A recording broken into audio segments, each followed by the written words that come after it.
This hearing is called to order.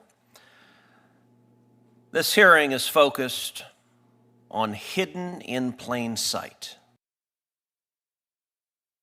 Ooh, I think actually maybe everything is working tonight.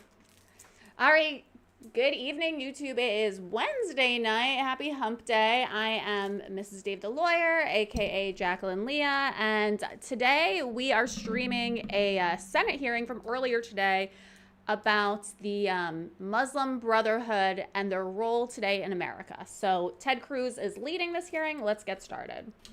Confronting the Muslim Brotherhood network in America. You may notice that there are empty chairs on the Democrat side of the dais. The American people should ask themselves, why not a single member of the minority decide? Wow. That nobody from the Democratic Party is in this hearing. Unbelievable. That a hearing on terrorism was worth their time. It is an embarrassment and a disservice to the thousands of American victims of the Muslim Brotherhood, including most recently the dozens of Americans who died on October 7th at the hand of Gaza's Muslim Brotherhood branch, Hamas.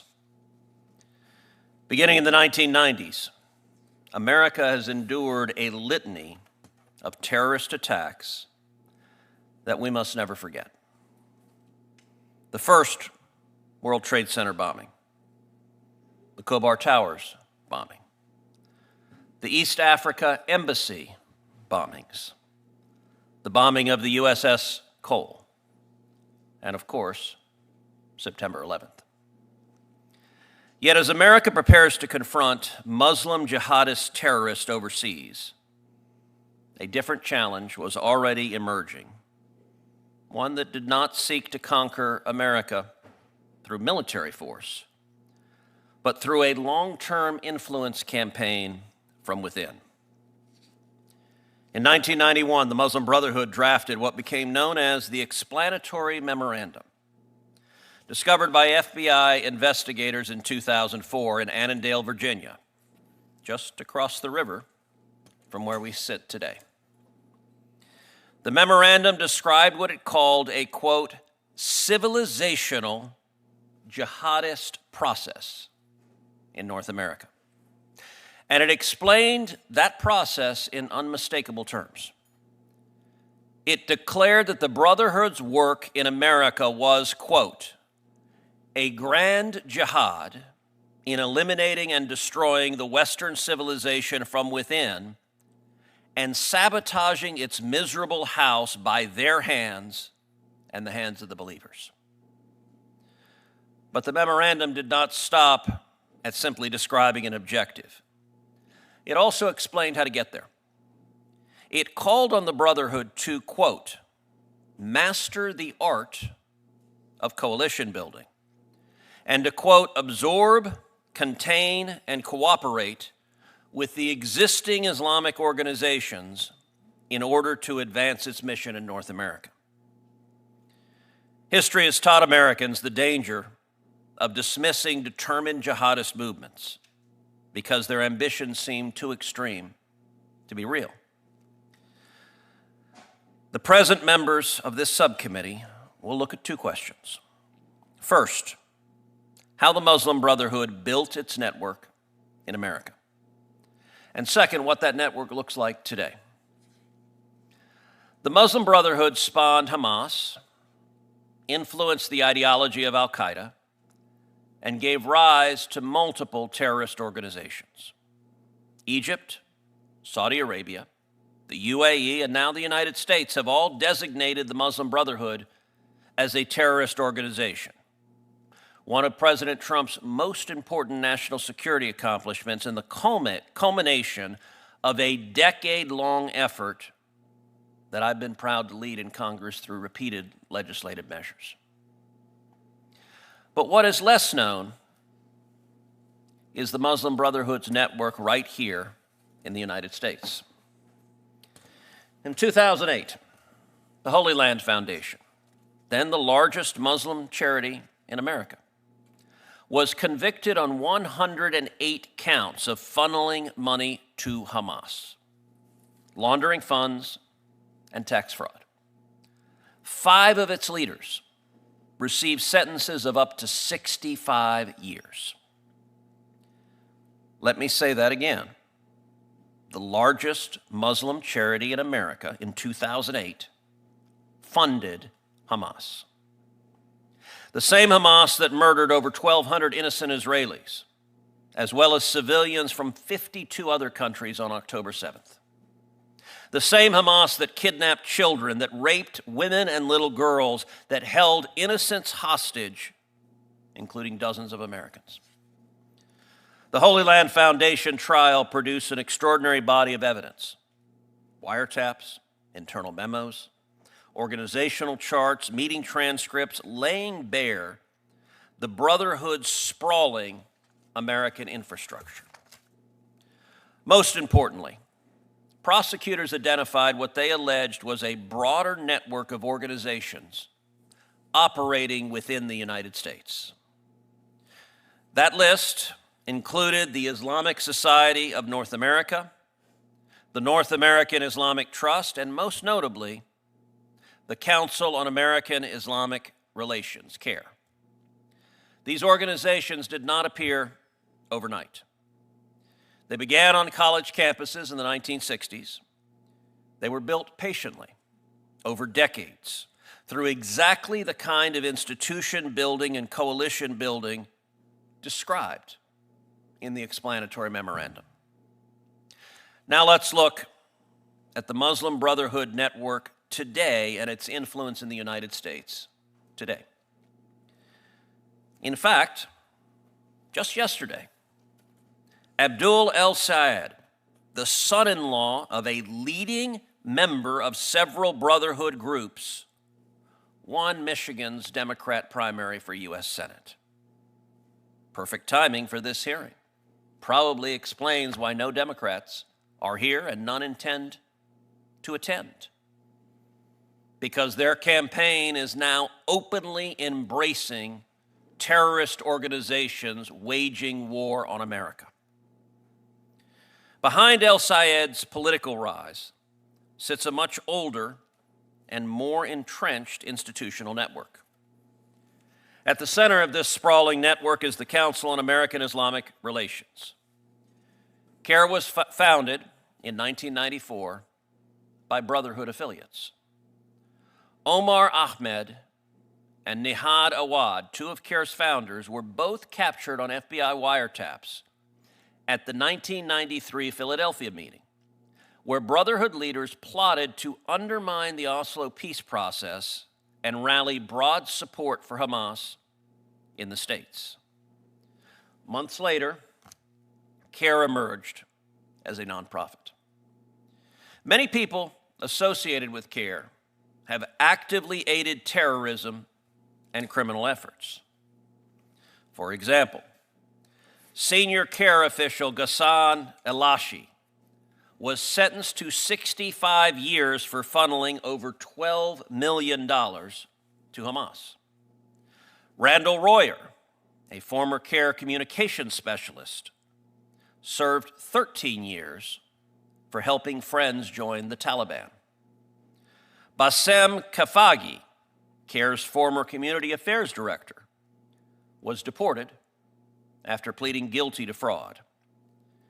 And Muthana al-Hanouti, former CAIR Michigan director, was convicted in 2011 for violating U.S. sanctions.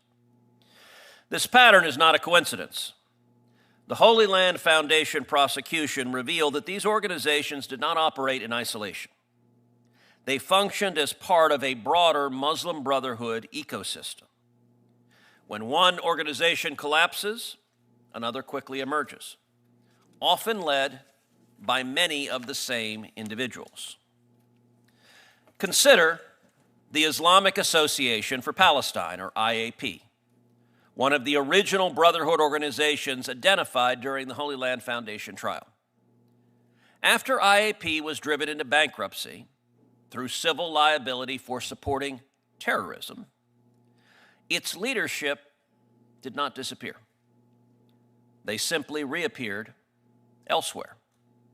Rafik Jabir, IAP's former president, became a founding board member of CARE. Osama Abur Shayed, once employed by two Brotherhood organizations, including IAP, now leads American Muslims for Palestine, or AMP. Salah Sarsour worked for IAP before later joining AMP's board. He was recently arrested by ICE. The names change, the nonprofits change, but the people and the mission remains remarkably consistent. UAE rightly designated CARE as a terrorist organization in 2014, more than a decade ago. My home state of Texas has done the same. Today, this network sustains itself through interlocking nonprofit organizations, advocacy groups, litigation, political organizing, and taxpayer-funded grant programs. They file lawsuits. They lobby legislatures. They train activists. They organize on college campuses. They challenge school curricula and school policies. They conduct media campaigns and public advocacy, and they win statewide Democrat primaries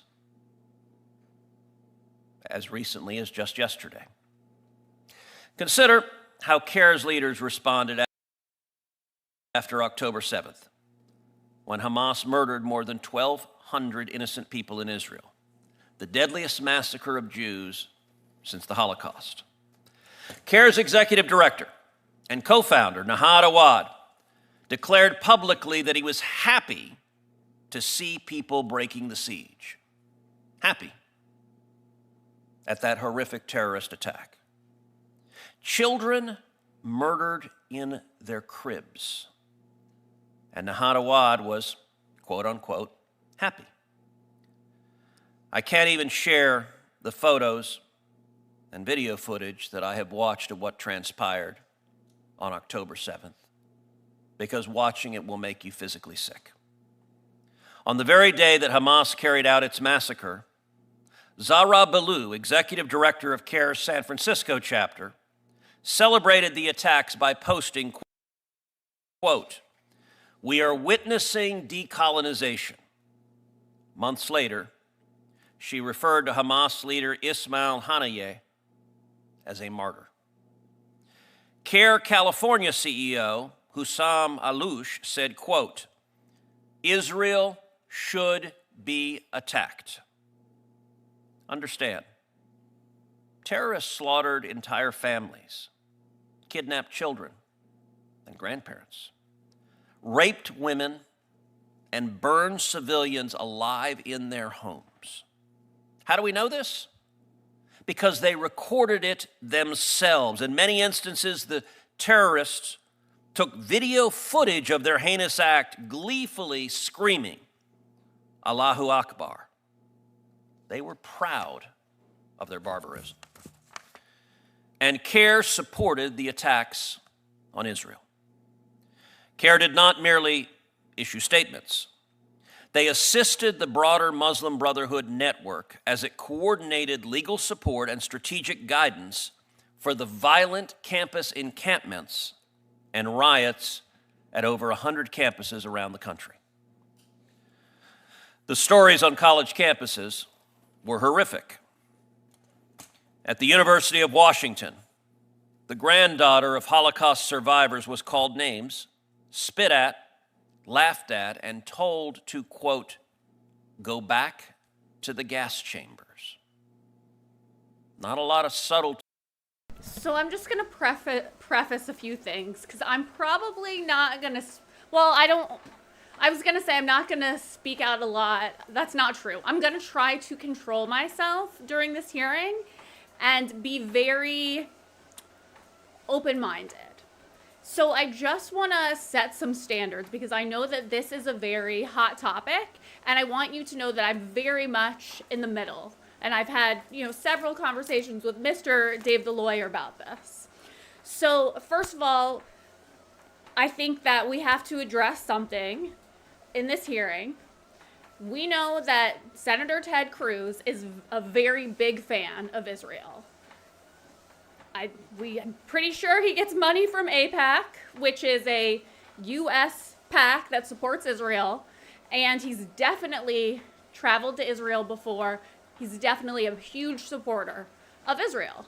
So that's the truth. Let's not sugarcoat it. We know that he's a big fan of Israel. He's never going to say anything negative about Israel, okay? I do not know enough because I don't live in Israel. I haven't been to Israel in like 25 years. I visited once. I've never been to any of the other Middle Eastern countries other than Israel. And when I was in Israel, I did get to visit some Arab villages, and it seemed to me everybody got along really well. By no means is Israel apartheid. I mean, it's not, because regardless of your religion, you can be in their government. Everybody's treated the same, and I have Israeli friends. But again, that was 25 years ago. Maybe it changed. I haven't been there in 25 years. I don't know, but I don't think it has. But this is a thing that we need to think about. So I am a huge believer in freedom of religion. I think that that's one of the important things about America, and that we were told when we were kids in history class that one of the reasons that we left England was because we wanted freedom to practice the religion that we wanted to practice. So in my opinion, I think freedom of religion is very important in the United States. But with that being said, we need to think about, where do we draw the line between religion, cults and cult-like behavior, and terrorist groups? And I'm not going to answer that for you guys. I'm not going to define that. We'll let Mr. Cruz do that, and I'm sure other speakers in this hearing will. But I just want you guys to consider that. And I also want you to remember 9/11 and all the things that have changed in this country since 9/11. All the things that we have to go through when we fly in an airplane.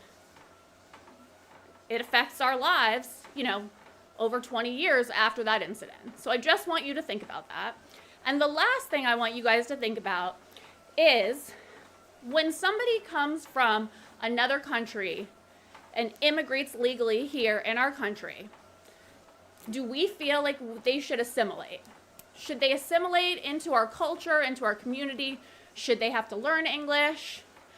Again, freedom of religion, they should be able to practice whatever religion they choose. But should they be allowed to follow their own rules and laws? And it's not just Muslim people that are doing this, because there are religious, ultra-religious sects in every religion that dress a certain way, eat a certain way, stick with their community. But where do we draw the line? And I'll give you guys an example, like the Amish, okay? So the Amish people, I think most people don't really have an issue with the Amish people, but, they don't do a lot of the same things that, a typical American does. A lot of them don't have electricity. They, typically dress a certain way.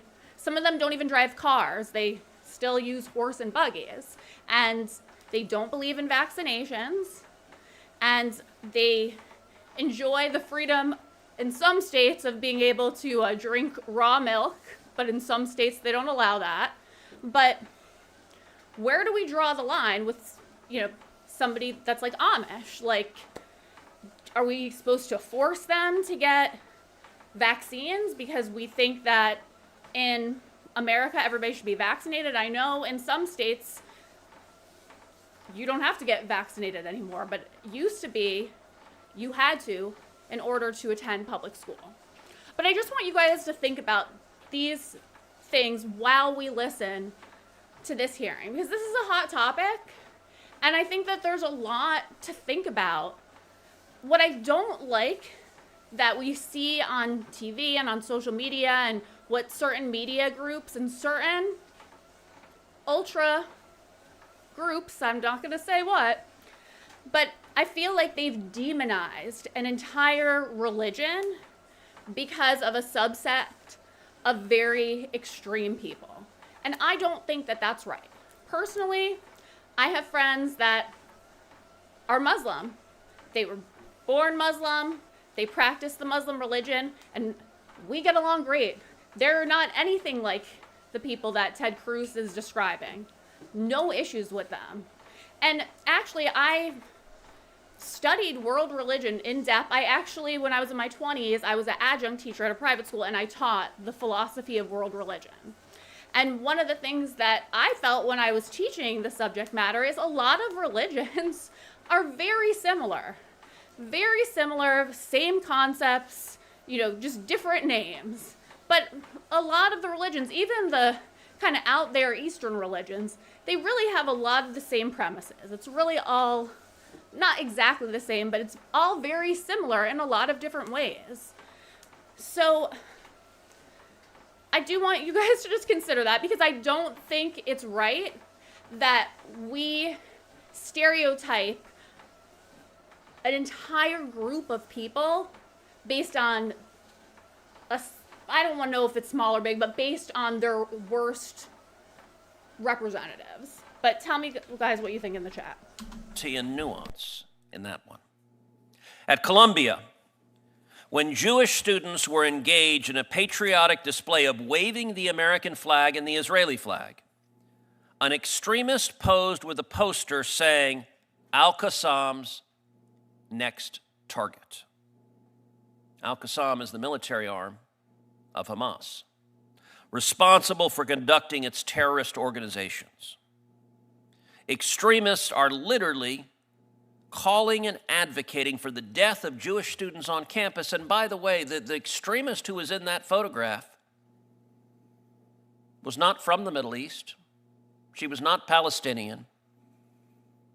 She was a pretty blonde girl from Georgia who went to Columbia to be radicalized by zealots who hate America. The situation got so bad that the Orthodox rabbi on campus, Rabbi Eli Buchler, had to make this public statement, quote, "The events of the last few days have made it clear that Columbia University's public safety and the NYPD cannot guarantee Jewish students' safety in the face of extreme anti-Semitism and anarchy. I would strongly recommend you return home." That is a university that is failing its most basic mission, which is to protect the safety of the students enrolled at that university. The events we witnessed on college campuses after October 7th did not emerge from nowhere. They were not spontaneous, they were not organic. They were the product of an organized network that has spent decades building influence inside the United States. Just look at this dais. My Democrat colleagues have chosen not to participate. That's their right.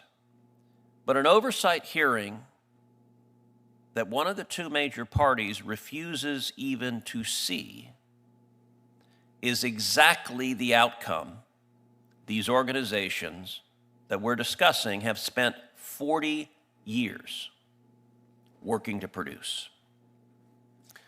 My promise to the American people is to hold accountable those who finance and support terrorism on American soil. No matter how many tax exemptions, charitable registrations, or civil rights letterheads they hide behind. Now we're going to turn to the witnesses who are here today. Our first witness is Laura Burns. Laura Burns is the head of terrorism research at the Program on Extremism at the George Washington University. She is a distinguished attorney and retired federal agent with more than 23 years of experience leading teams in complex international terrorism investigations. At the outset of her career as an FBI special agent, Ms. Burns led the Department of Justice's largest terrorism financing prosecution, the United States versus the Holy Land Foundation, which led to the conviction of some of Hamas's top fundraisers in America. She was later hand-selected to serve as an FBI Special Assistant U.S. Attorney in the Northern District of Texas, assigned to the National Security Section, where she litigated a variety of federal criminal cases. Ms. Burns was then appointed as an FBI Supervisory Special Agent and the International Terrorism Program Coordinator for the FBI's Dallas office counterterrorism program in 2015. She retired from the FBI in April 2023 and joined the Program on Extremism in May of 2024. Our second witness is Ariel Klepak. Ariel Klepak currently serves as Senior Litigation Counsel at the National Jewish Advocacy Center. Through her work, she has studied Muslim Brotherhood-affiliated entities in the United States, their tactics and their activities to best understand how to curb the influence of this nefarious network. Prior to her current role, Ms. Klepak was an assistant U.S. attorney in the Special Prosecution Sections of the United States Attorney's Office for the Southern District of Florida. Before joining the U.S. Attorney's Office, Ms. Klepak was an assistant district attorney at the Manhattan District Attorney's Office. Ms. Klepak earned her law degree from Columbia Law School, where she graduated as a James Kent Scholar and a Harlan Fiske Stone Scholar. She received her undergraduate degree from the University of Pennsylvania, where she graduated magna cum laude with a BA in International Relations and a minor in International Development. And our third witness is Mr. Kyle Scheidler, who is the Director and Senior Analyst for Homeland Security and Counterterrorism at the Center for Security Policy, where he conducts research and analysis on domestic threats to the U.S. homeland, with an emphasis on the doctrines which fuel terrorism and shape the variety of kinetic and non-kinetic threats to America's security. He has briefed senior U.S. government personnel, members of Congress, federal and state local law enforcement officers, and he has testified before the U.S. Senate Judiciary Committee, the Subcommittee on the Constitution, and the Canadian Senate Standing Committee on National Security and Defense. Mr. Scheidler served as an expert witness in the first federal terrorism trial against members of Antifa. He is the author of Modern Minutemen, Vital Considerations to Secure America's States in the 21st Century, and Understanding Black Identity Extremism, Considerations for Law Enforcement. And he is the editor of Unmasking Antifa, 5 Perspectives on a Growing Threat, and a contributing author to Saudi Arabia and the Global Islamic Terrorist Network. Finally, Mr. Scheidler is a graduate of Boston University and was a Lincoln Fellow with the Claremont Institute. And Ms. Burns, we'll start with you. You are recognized for your opening statement. Chairman Cruz, members of the committee. And actually, let me stop you for a moment. And I want to ask each of you to rise and be sworn in. If you each stand and raise your right hand. Do you swear that the testimony you're about to give before this subcommittee is the truth, the whole truth, and nothing but the truth, so help you God? All of you have answered affirmatively. You may be seated, and Ms. Burns, you may give your opening statement. Chairman Cruz and members of the committee, thank you for the opportunity to testify. My name is Laura Burns, and I am a retired FBI Special Agent and a Senior Research Fellow with George Washington University's Program on Extremism. A dangerous myth about foreign terrorist organizations persists in the United States, that the infrastructure supporting them exists only overseas. In reality, these support infrastructures have existed inside the U.S. for decades. They operate through financial, propaganda, and organizational support networks and commonly hide under the cover of charity, advocacy, or activism. The 2008 trial and conviction of the Holy Land Foundation and its officials exposed a broader, long-running network in the United States tied to Hamas and the Muslim Brotherhood. Evidence presented at the HLF trial included documents and wiretaps collected by the FBI for over a decade, outlined a structured Palestine committee originally made up of front groups such as the HLF, the IAP, and the UASR, which worked together to provide financial, media, and political support to Hamas. In 1993, leaders of the Palestine Committee held a meeting known as the 1993 Philadelphia meeting, which was lawfully wiretapped by the FBI. There, members of the Palestine Committee defined the scope of the conspiracy, which included supporting Hamas abroad and infiltrating universities, media, and politics here in the U.S. Why? To begin normalizing Hamas and Muslim Brotherhood extremist ideology in American society. They stated, quote, war is deception when plotting to lie to Americans. They also noted their intent to cleanse the curriculum in U.S.-based K-12 schools because, quote, we don't want our children growing up surrendering to the idea of peace with Jews. Their words. They recognized Hamas would be designated a terror organization, and they risked exposure. They agreed to continue to pursue their agenda by cloaking themselves under the cover of legitimacy. Evidence emerged at the trial that showed it was out of this conspiratorial meeting that CARE was created to protect the other elements of the Hamas support network. The network vigorously pursued its agenda. Each part had its own role. The HLF's role in the conspiracy, before it was designated as a terror front in 2001, was to send money to Gaza and the West Bank to support the Hamas social infrastructure. The IAP's role was to disseminate Hamas propaganda here, and CARE's role in the conspiracy was to defend and protect the other elements of the Hamas support network and to pressure others to adopt its narratives or remain quiet. Regarding the last point, in the 1993 Philadelphia meeting, this network of individuals, in effect, plotted to silence the free speech of those who disagreed with them via intimidation. Specifically, meeting attendees agreed that they must, quote, pressure others to adopt their narratives or remain neutral. It should be noted that a co-founder of CARE, Nahad Awad, was an active participant in this conspiratorial meeting, and he remains the executive director of CARE to date. Elements within this network have evolved and rebranded, and CARE's pressure tactics are still in play. CARE and other elements of this network appear to have continued their acts in furtherance of the conspiratorial agenda, as detailed extensively in my written testimony today. For decades, narratives have been intentionally seeded into public discourse that portray terrorist organizations as resistance movements, excuse acts of violence, and intimidate critics into silence. On college campuses, in activist spaces, and across social media, slogans and rhetoric that once existed on the fringes have become normalized. And too often, people who raise concerns are immediately labeled hateful, intolerant, or extremists themselves. But free societies cannot function when intimidation replaces debate.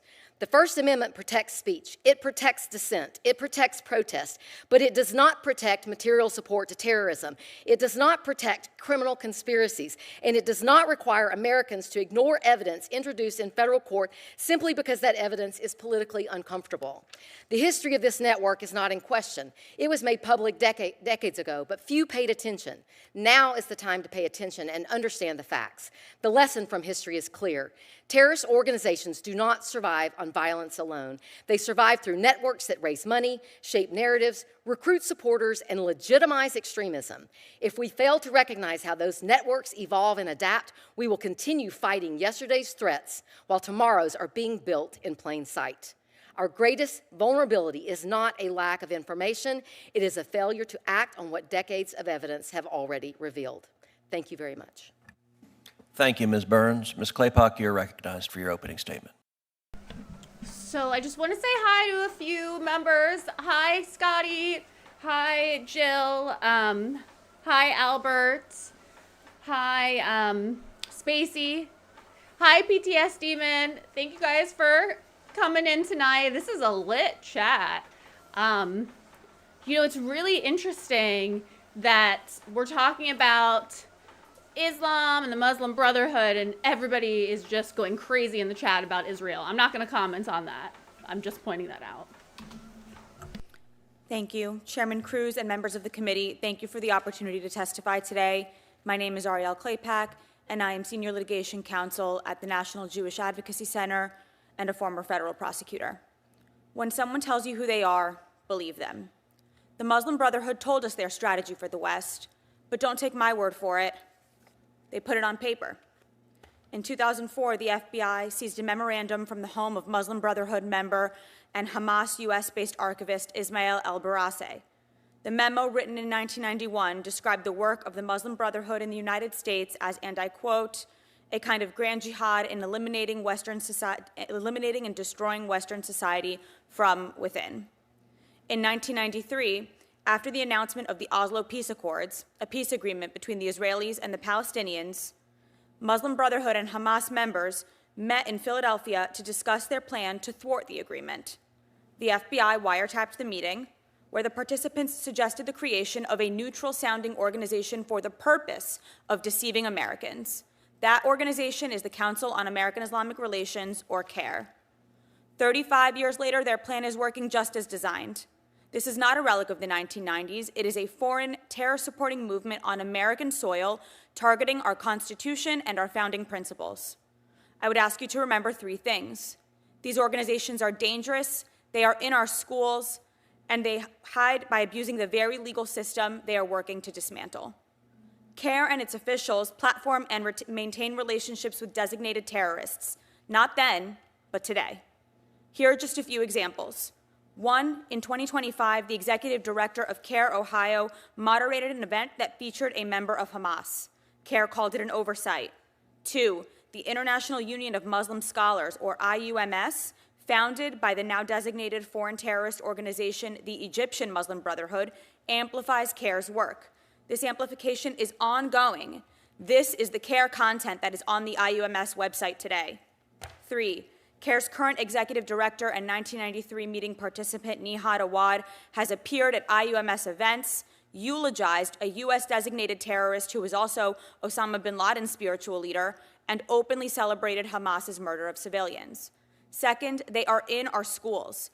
CAIR New Jersey pushed their revisionist version of a 9/11 curriculum to nearly 30 public school districts that reframes the attacks as a predictable consequence of U.S. foreign policy.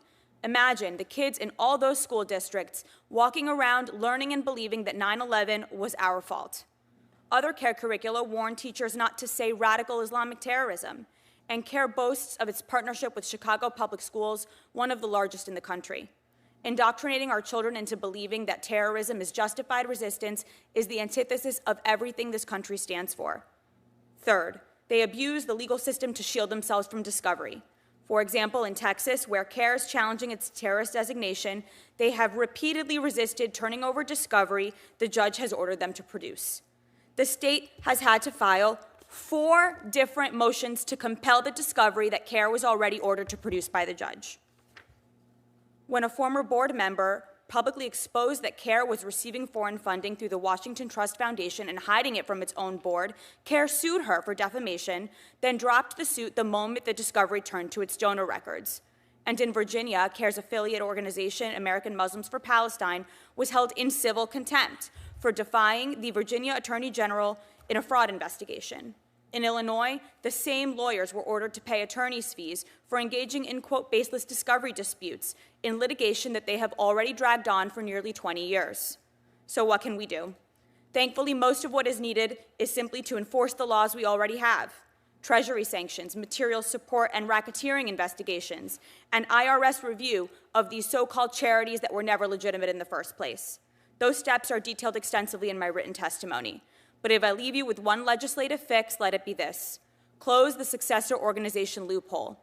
When the Boehm family won a $156 million judgment for Hamas's murder of their American teenage son, the defendants dissolved and reappeared within a year under a new name. An entity found liable for material support should not escape by renaming itself, forcing both terror victims and the courts to play whack-a-mole for decades before achieving accountability. The Muslim Brotherhood told us who they are. They told us that they wanted to infiltrate American universities, media outlets, and research centers, and that is exactly what they've done. They teach our kids that 9/11 was our fault, they legitimize terrorism as justified resistance, and they abuse our legal process so that those who seek to expose them for who they really are, Muslims included, are silenced. We haven't been listening, and Americans pay that cost every day. We have the tools to fix this, and we must continue to act. Thank you. All right, so we have a lot of people in this chat watching tonight and commenting. Hi, I am Mrs. Dave the lawyer. My name is Jacqueline, for everybody that is new here. So I am actually not on the Senate floor right now. I'm in my studio, and I'm restreaming a hearing that was live earlier today. So few people just didn't understand that, okay? So there's no treadmills in the Senate building yet, not to my knowledge. If I was a senator, I would probably ask if I could bring my under the desk treadmill, but I am not on the Senate floor right now, and this is not a live stream of this Senate hearing. I'm live right now, but we're restreaming, okay? So everybody understands. I'm on this treadmill. I'm gonna be on it the whole time. If I get tired, maybe I'll jump on my bike, but this is my thing. Wanna inspire Americans to get their steps in.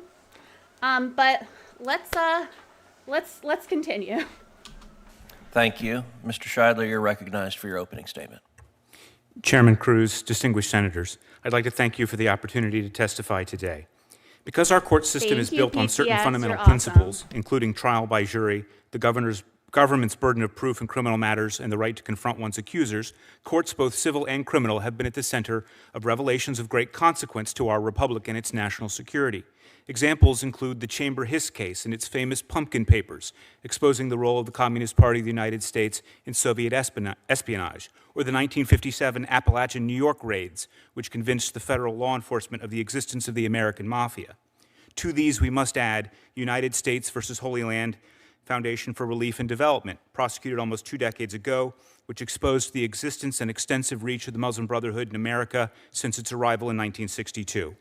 Evidence submitted during that trial demonstrated that not only was the Muslim Brotherhood operating in America, but that the Brotherhood played a singularly important role in providing indoctrination, financing, and political protection for jihadist terrorism. Founded in Egypt by Hassan al-Banna in 1928, from its very beginning, the Muslim Brotherhood has operated as a clandestine organization which engages in the creation of public front groups, cultivates agents of influence, seeks control over religious institutions, and engages in acts of political subversion, as well as creating deniable sub-organizations devoted to terrorism, all in pursuit of their ultimate goal, the overthrow of governments and the reestablishment of a worldwide caliphate operating under Islamic law. It is worth recalling that the government demonstrated that the U.S. Muslim Brotherhood, like all Brotherhood branches worldwide, created and funded Hamas support networks known as Palestine Committees at the direction of the International Muslim Brotherhood beginning in 1983. The most infamous Palestine Committee organization in the United States, CARE, was so significant that its creation and bylaws received the explicit approval of the Muslim Brotherhood leadership in Egypt. HLF documents and related cases reveal that at one time, 1 in every 4 American mosques was under the influence of the Hamas-linked North American Islamic Trust. Brotherhood members, including some convicted of terrorism charges, such as Sami al-Arian and Abdurrahman al-Amodi, regularly worked to influence leaders of both American political parties. Organizations affiliated with the Brotherhood have recruited and trained chaplains for American prisons and the American military. Brotherhood organizations operate on nearly every college campus in the United States and have regularly recruited young American Muslims and led them to commit acts of terrorist violence. In short, the issue of the U.S. Muslim Brotherhood is not merely a counterterrorism issue, but it is also a systemic counterintelligence challenge. And even more broadly, it is a challenge to the fabric of the United States and its ability to seek assimilation and social cohesion. In the HLF case, the United States government achieved an unparalleled intelligence coup, and yet almost none of this information was put to substantive further use.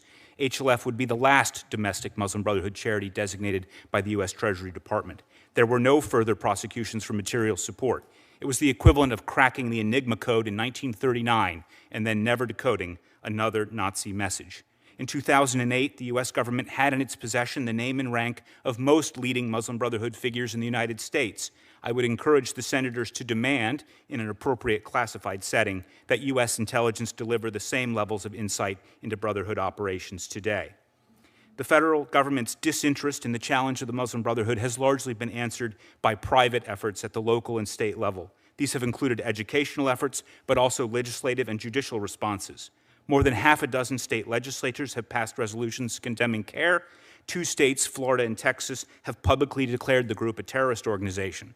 Some state attorneys general are currently pursuing investigations into Brotherhood-linked entities. There have been efforts in federal court to enforce federal court judgments against elements of the Palestine Committee, as well as lawsuits seeking to expose the role of foreign funding in CARE. Unfortunately, in multiple cases, as was already outlined, Brotherhood affiliates have successfully utilized lawfare to avoid complying with discovery. Critics will claim that the data derived from the HLF case and related cases are decades old. This is true, but it's also misleading. When studying clandestine networks, one must realize that they are established over many decades as trained cadre move through positions of trust in the network's various fronts. Such individuals are not easily replaced, and they will regularly reappear. A historic snapshot of such a network and the players in it, far from being irrelevant, is a crucial piece of the puzzle, prized by both intelligence practitioners and historians. In conclusion, it is those who insist that the Brotherhood is a leopard who has somehow changed its spots who should be the ones required to meet the burden of proof, because the U.S. government has already proved beyond a reasonable doubt what the Muslim Brotherhood is. Thank you to each of you for your testimony, which was highly enlightening. Ms. Burns, I want to start with you. Thank you for your work defending the safety of all Americans. We are indebted to you for your 23 years of service. As the lead investigator and prosecutor in the Holy Land Foundation investigation and prosecution, you have become deeply knowledgeable on the Muslim Brotherhood network operating in America. I want to start with a fundamental question. What should Americans be worried about the Muslim Brotherhood? Thank you for the question. I think Americans need to understand the extent of the threat that this movement poses and the extent of their ability to achieve their goals and their patience in obtaining success in this. The strategy that they have set in place involves the erosion of our democratic principles. It involves the erosion of our personal freedoms. It involves the erosions of the very principles upon which this country was created. And the individuals within this network do not have a deadline. If it takes them 100 years to achieve this goal, they will steadily pursue it. That is something that I think in general Americans have a hard time understanding, is the stamina that this network possesses and the lethality that exists within it. Because ultimately, their goal is to erode our society and turn it into something that none of us want or need. In the Holy Land Foundation prosecution, how many entities did the government identify as unindicted co-conspirators and joint venturers? I don't remember the exact number, but it was hundreds. Do you believe some of these groups were likely providing material support to terrorists? I do. And are some of these groups still in existence today? Yes, sir, they are. Do you believe they are still actively members of the Muslim Brotherhood network? I do. Is the conspiracy under which the Holy Land Foundation was prosecuted still in existence today? I believe that it is. To understand what got left on the table after the Holy Land Foundation prosecution, we have to look at who was in the room at that Philadelphia meeting in 1993.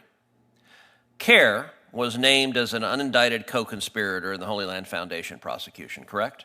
Yes, it was.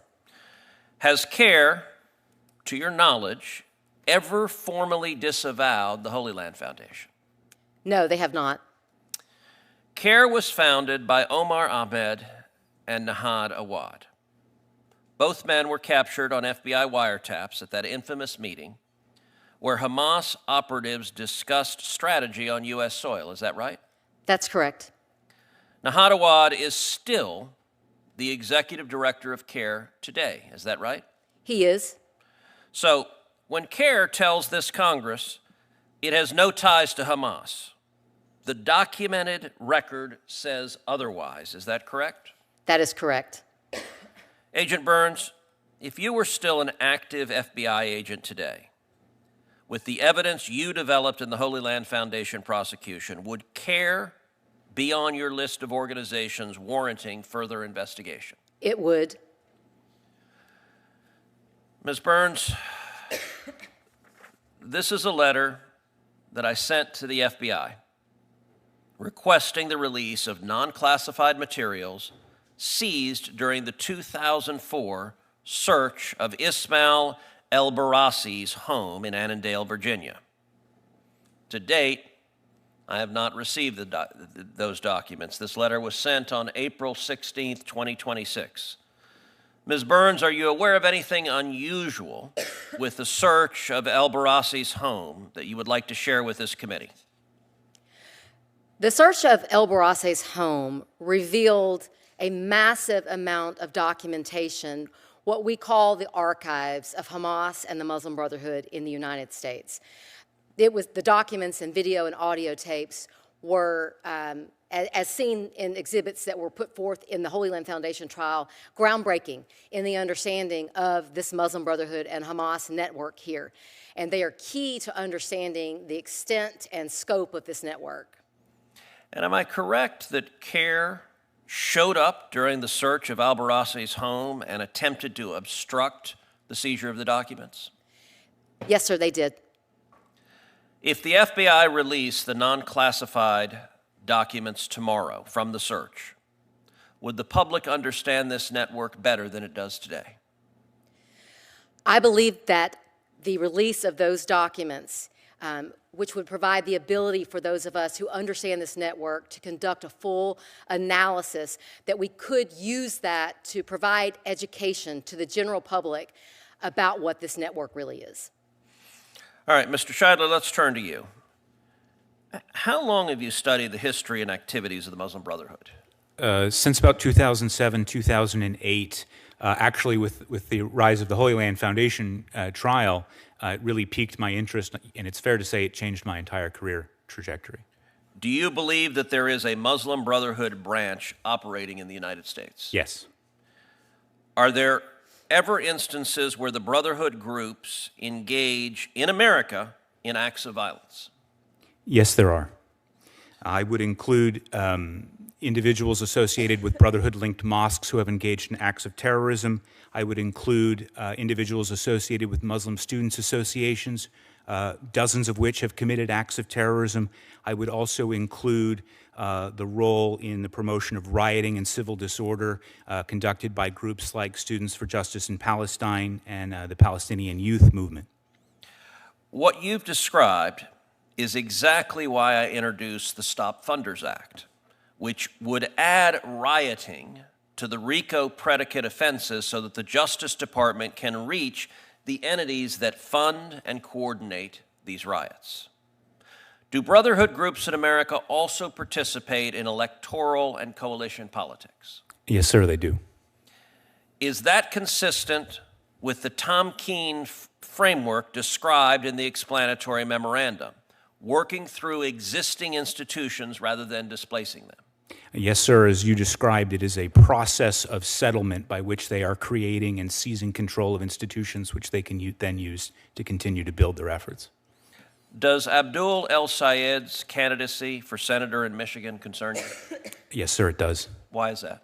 Well, to begin with, I look at the connections that his father-in-law, Chakaku Tayyib, has to Brotherhood-linked groups. This includes being the president at one time of CARE Michigan, also his presence on the Islamic Society of North America Founders Committee, which is only for those most exclusively devoted to ISNA and provides significant amounts of funding. There are other known Brotherhood members on that committee.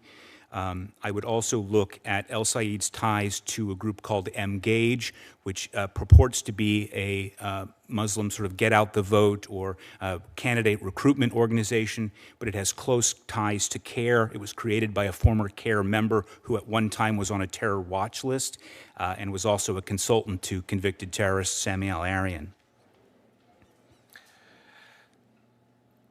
Do you believe the Islamic Society of North America, or ISNA, is an ongoing part of the Muslim Brotherhood network in the United States? Yes, sir, I do. There were some HLF documents that reflected hesitation by the Brotherhood that they thought perhaps they were losing control of ISNA at one point, but they appear to have rectified that. As far as I can tell, there are still individuals associated with the Muslim Brotherhood who are in high leadership positions with that organization, and they have never repudiated their ties to the organization. Does the Muslim Brotherhood also partner with political groups such as the Democratic Socialists of America? Yes, sir, they do. Would you agree that this alliance between the Muslim Brotherhood and the DSA, otherwise known as the Red-Green Alliance, is based on a shared hatred of America, Israel, Western civilization writ large, capitalism, and democracy? Yes, sir, I would. And I would go further as to say it's also united around a revolutionary objective advocating for the overthrow of the U.S. Constitution. Ms. Claypuck, let's move to you. Thank you for being with us today. And thank you for your work confronting the contemporary Muslim Brotherhood network in court. The historical record is damning, but I'd like to turn to what's being done about it today. The Muslim Brotherhood's ties to terrorism are ongoing today, not just historical. Is that right? Yes, that's right. And yet, Brotherhood groups still meet with members of Congress and are treated as a civil rights organization. Is that right? Yes. In your litigation work, have you found that Brotherhood-affiliated entities share leadership, funding, or infrastructure across organizations that hold themselves out to the public as separate and unrelated? That's correct. For example, the Islamic Association for Palestine, after it was shut down, after being sued and a judgment of $156 million entered against it, shut down with the same leaders and created a new organization called American Muslims for Palestine. Another example is CARE and its relationship with the Washington Trust Foundation. The Washington Trust Foundation is actually back in 1994, it was originally incorporated as CARE, and now the Washington Trust Foundation serves essentially as a real estate holding entity that, per its own 990s, exists for the purpose of supporting the CARE Foundation today.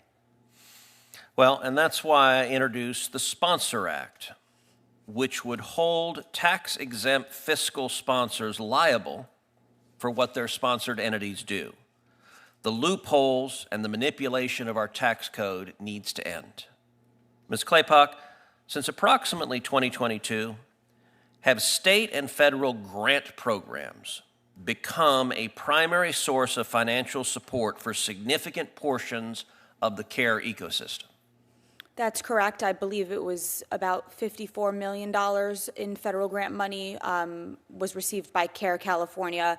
There has been testimony in other Senate Judiciary Subcommittees relating to that funding and CARE's misuse of that funding.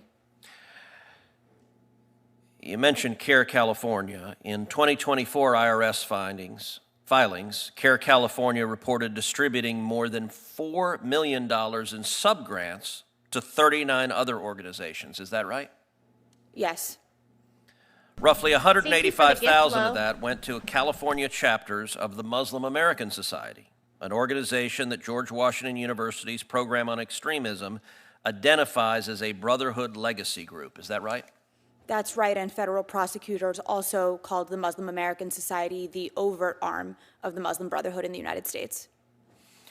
And the American taxpayer is effectively footing the bill for this. That's right. So, the taxpayer funds it, and then the taxpayer is told it's none of his business what is done with that money. Let's talk about what happens when someone actually tries to look. Do you believe Brotherhood affiliates have developed effective tactics for obstructing any investigation into their activities? Yes, they have. Let's discuss a real-world example. Is it true that more than 2 years after the Virginia Attorney General issued its civil investigatory demands into AMP in October of 2023, AMP has still not complied with substantial portions of those demands? That's correct. That kind of stonewalling is not unique to AMP. It's the Brotherhood playbook. In your estimation, do you believe Treasury should investigate CARE for maintaining relationships with designated terrorists? I do. And do you believe that when the founders drafted the First Amendment, that propping up and shielding the Muslim Brotherhood from scrutiny is what they had in mind? No, the rights afforded under the First Amendment are not absolute, and the Supreme Court has said in Holder versus Humanitarian Law Project that speech at the direction of or in coordination with a terrorist organization can constitute material support for terrorism under the statute. Mr. Scheidler, in your judgment, why should Americans be worried about the Muslim Brotherhood network in America? Oh, I would point to the influence that the Muslim Brotherhood has had in elements of our foreign policy, including key Brotherhood members playing a role in lobbying the United States, leading us into the intervention in the Libyan civil war and in the Syrian civil war, interventions which resulted in, for example, using Youssef al-Qaradawi in Qatar as an intermediary for our negotiations with the Taliban. They have had a tremendously negative effect on our foreign policy and also on our domestic counterterrorism policy, looking at influence with law enforcement and the like, preventing the investigation into their friends in the Muslim Brotherhood. Is the Muslim Brotherhood network in America a foreign threat, a domestic threat, or both? It's both. They both operate at the direction of individuals overseas, as well as having now, at this point, multiple generations of Brotherhood members who have grown up as American citizens and are U.S. persons. Ms. Burns, based on your decades of investigative experience, is the threat of the Muslim Brotherhood in America growing or shrinking? It is growing. Ms. Claypock, to what degree has the Muslim Brotherhood infiltrated the American education system? Should parents sending their children to American public schools and universities be worried about the Muslim Brotherhood? I believe they should be. In addition to the CARE New Jersey curriculum that I mentioned in my opening statement, CARE has also attempted to or initiated relationships with other public school districts, such as in Philadelphia, I believe also in Delaware. As I mentioned, they also boast of their partnership with Chicago Public Schools. The type of rhetoric that is being taught and promoted in their curriculum is incredibly dangerous and antithetical to Western values. In your work, have you seen this network specifically target young Americans because they're easier to influence than adults? Yes, of course. If you teach an elementary schooler that about 9/11 and teach them that it was our fault, they're not going to know any better. And of course, Wait, did you guys hear what she said? Is that what's being taught in school? Seriously, like, does anybody have school-aged children that can comment on that? Our kids, I'm gonna talk to my kids. I mean, we do like an online hybrid homeschool. But I wanna know, is this being taught in other states? Are kids being taught that 9/11 was an inside job from the U.S. government? That's very interesting. I didn't know that they were admitting that now.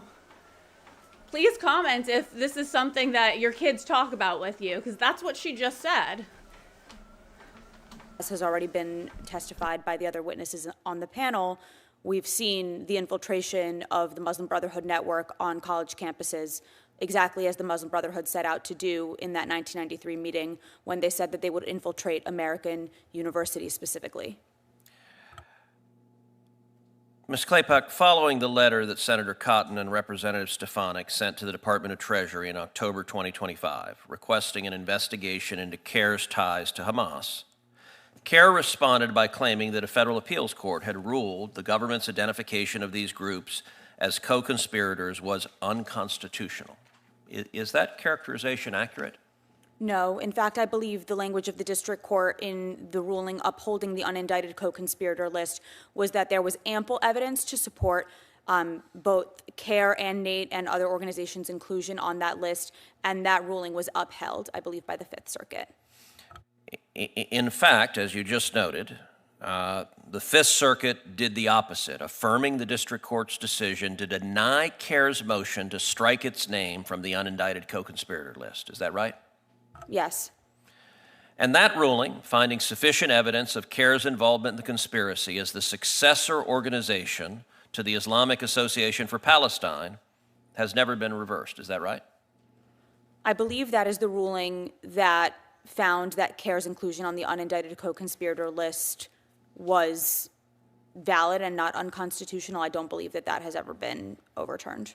So when CARE tells the public and tells Congress that a federal court vindicated it, that claim is a lie, Thank you so is it much not? for the gift. It is. Agent Burns, CARE and other Muslim Brotherhood affiliated groups have long referred to the convicted Holy Land Foundation defendants as political prisoners, implying that they were imprisoned for their beliefs. Based on the trial record you helped build, is that an accurate description? It is completely Thank you, inaccurate. Fern Slice. You're Labeling awesome. prisoners as political prisoners does, as you say, it implies that there was no due process, that people are imprisoned because of their beliefs or merely because of their speech.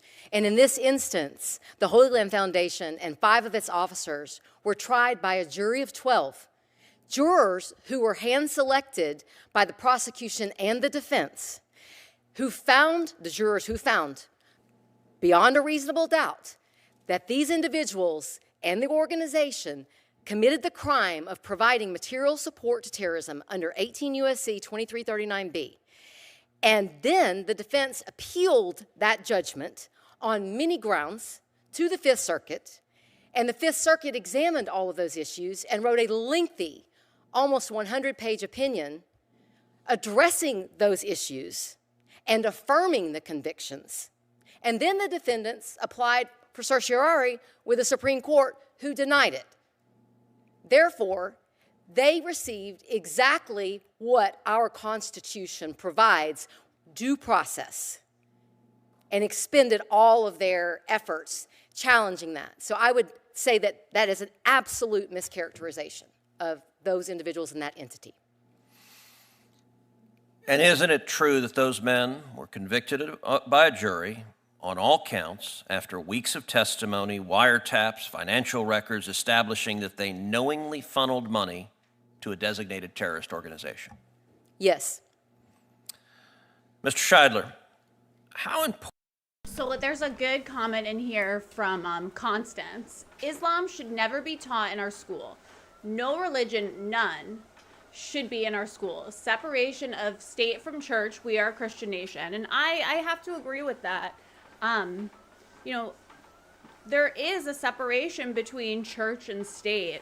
And I think that's really important. And it's something that we need to continue to stand up for in our public schools. Now, it's one thing if your child goes to a private religious school, they can do whatever they want in those schools. But like I said at the beginning of the stream, we have freedom of religion in the United States. That's something that makes the United States special and unique, and that's one of the reasons people like to come here, because they can express themselves freely with any religion that they want to practice. And I think that gets really blurred in our school system. And we do need to go back to being respectful, especially when we're talking about our children. I think it's important that they learn about all religions. I remember when I was in school, we had world religion. We learned about all the religions, and I shared with you guys earlier, I even taught world religion when I was in my 20s at a private school. But we do need to remember that, and we do need to keep that separation, and it's very blurred right now. Important is the Brotherhood network operating inside the United States to the Brotherhood's global agenda? I would say it's probably central to their efforts. While they have influence in other countries that is perhaps more significant, the importance of influencing the United States is preeminent. Let's turn to the American Muslims for Palestine. Ms. Claypack, there are serious allegations that AMP is effectively the alter ego of the Islamic Association for Palestine, the original Hamas propaganda front in the United States. Is there evidentiary support for that? Yes, there is. That case is currently in litigation and scheduled to go to trial in February of next year. The district court judge in that case ruled against AMP, in multiple motions to dismiss, claiming that there was insufficient evidence of alter ego status. Mr. Scheidler, are there individuals who move directly from IAP, UA, SR, or HLF into leadership roles at AMP? Yes, there are. As you named some of them, Osama Abu Arshad, who was not just at IAP, but he was also at the United Association for Studies and Research, which was really the Hamas think tank of its time. It was created by Hamas foreign affairs leader Abu Marzouk and led by Ahmed Youssef, who was the sort of the Hamas political consultant. And isn't it true that AMP's current executive director, Osama Abu Arshad, previously worked for both IAP and the United Association for Studies and Research, which were two of the original Hamas-linked organizations in America? Yes, that's correct. And in April 2024, Mr. Abu Arshad stood on George Washington University's campus at a student protest and said in substance that the movement would take back these colleges like it will take back America, like it will take back Palestine. Mr. Scheidler, does rhetoric like that also inform how we should understand Hamas's own intent for the network it built here in America? Yes, it does. We were talking about Abdul al-Sayed, now the Democrat nominee for U.S. Senate in the state of Michigan. Among other things, Mr. al-Sayed has campaigned alongside Hassan Piker, a radical left-wing Islamist who has said, among other things, America deserved 9/11. Mr. al-Sayed was very proud to stand next to Hassan Piker. I want to ask each of the three witnesses, do you believe America deserved 9/11? No, sir, it did not. Al-Qaeda committed the acts that we saw on 9/11. Al-Qaeda hijacked commercial airliners and flew them into the World Trade Center and into the Pentagon and attempted to fly another plane and kill more civilians. They killed 3,000 civilians, and for anyone to claim that any one of those civilians or individuals who died in that atrocious terrorist attack deserved it is shameful. Ms. Claypock? Absolutely not, and the reframing of 9/11 as something that is a consequence of U.S. foreign policy in the Middle East is an incredibly dangerous rhetorical tool that the Brotherhood has used, and we've seen that rhetorical tool extend even beyond to Mr. al-Sayed's statements about even the recent terrorist attack against a preschool in Michigan. Mr. Scheidler? I have to concur. It's a horrific statement. Final question. What does it say to you that today's Democrat Party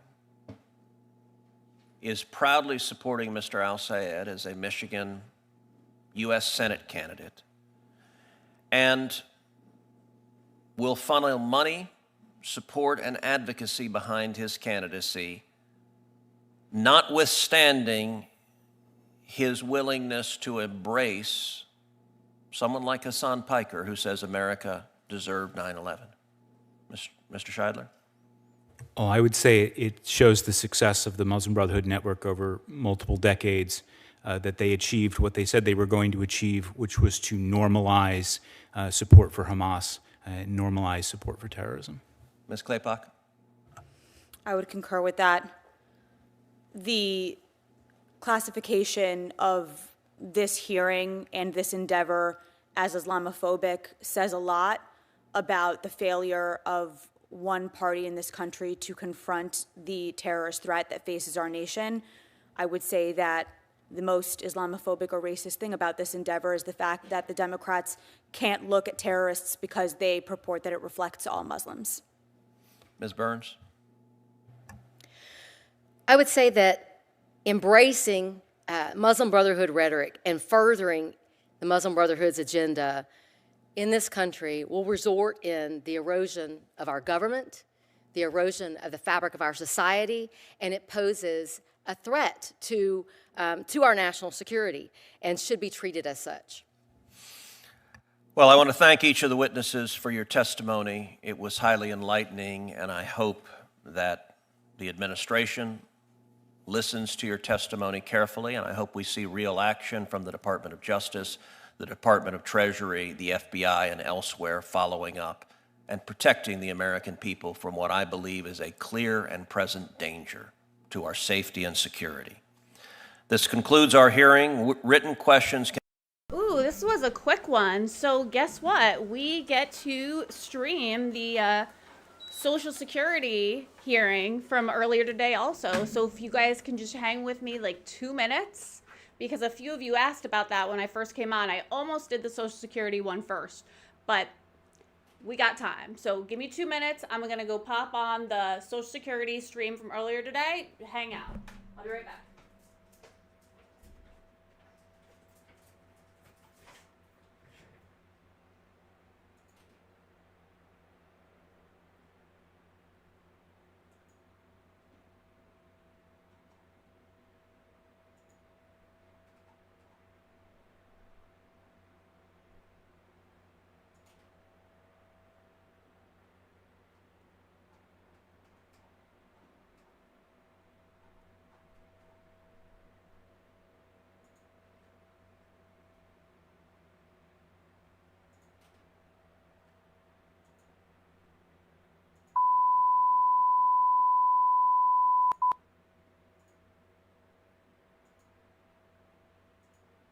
Challenges. Along with Social Security provides critical benefits to millions of seniors with disabilities and their families, individuals as well. For many Americans, it is the cornerstone of retirement security.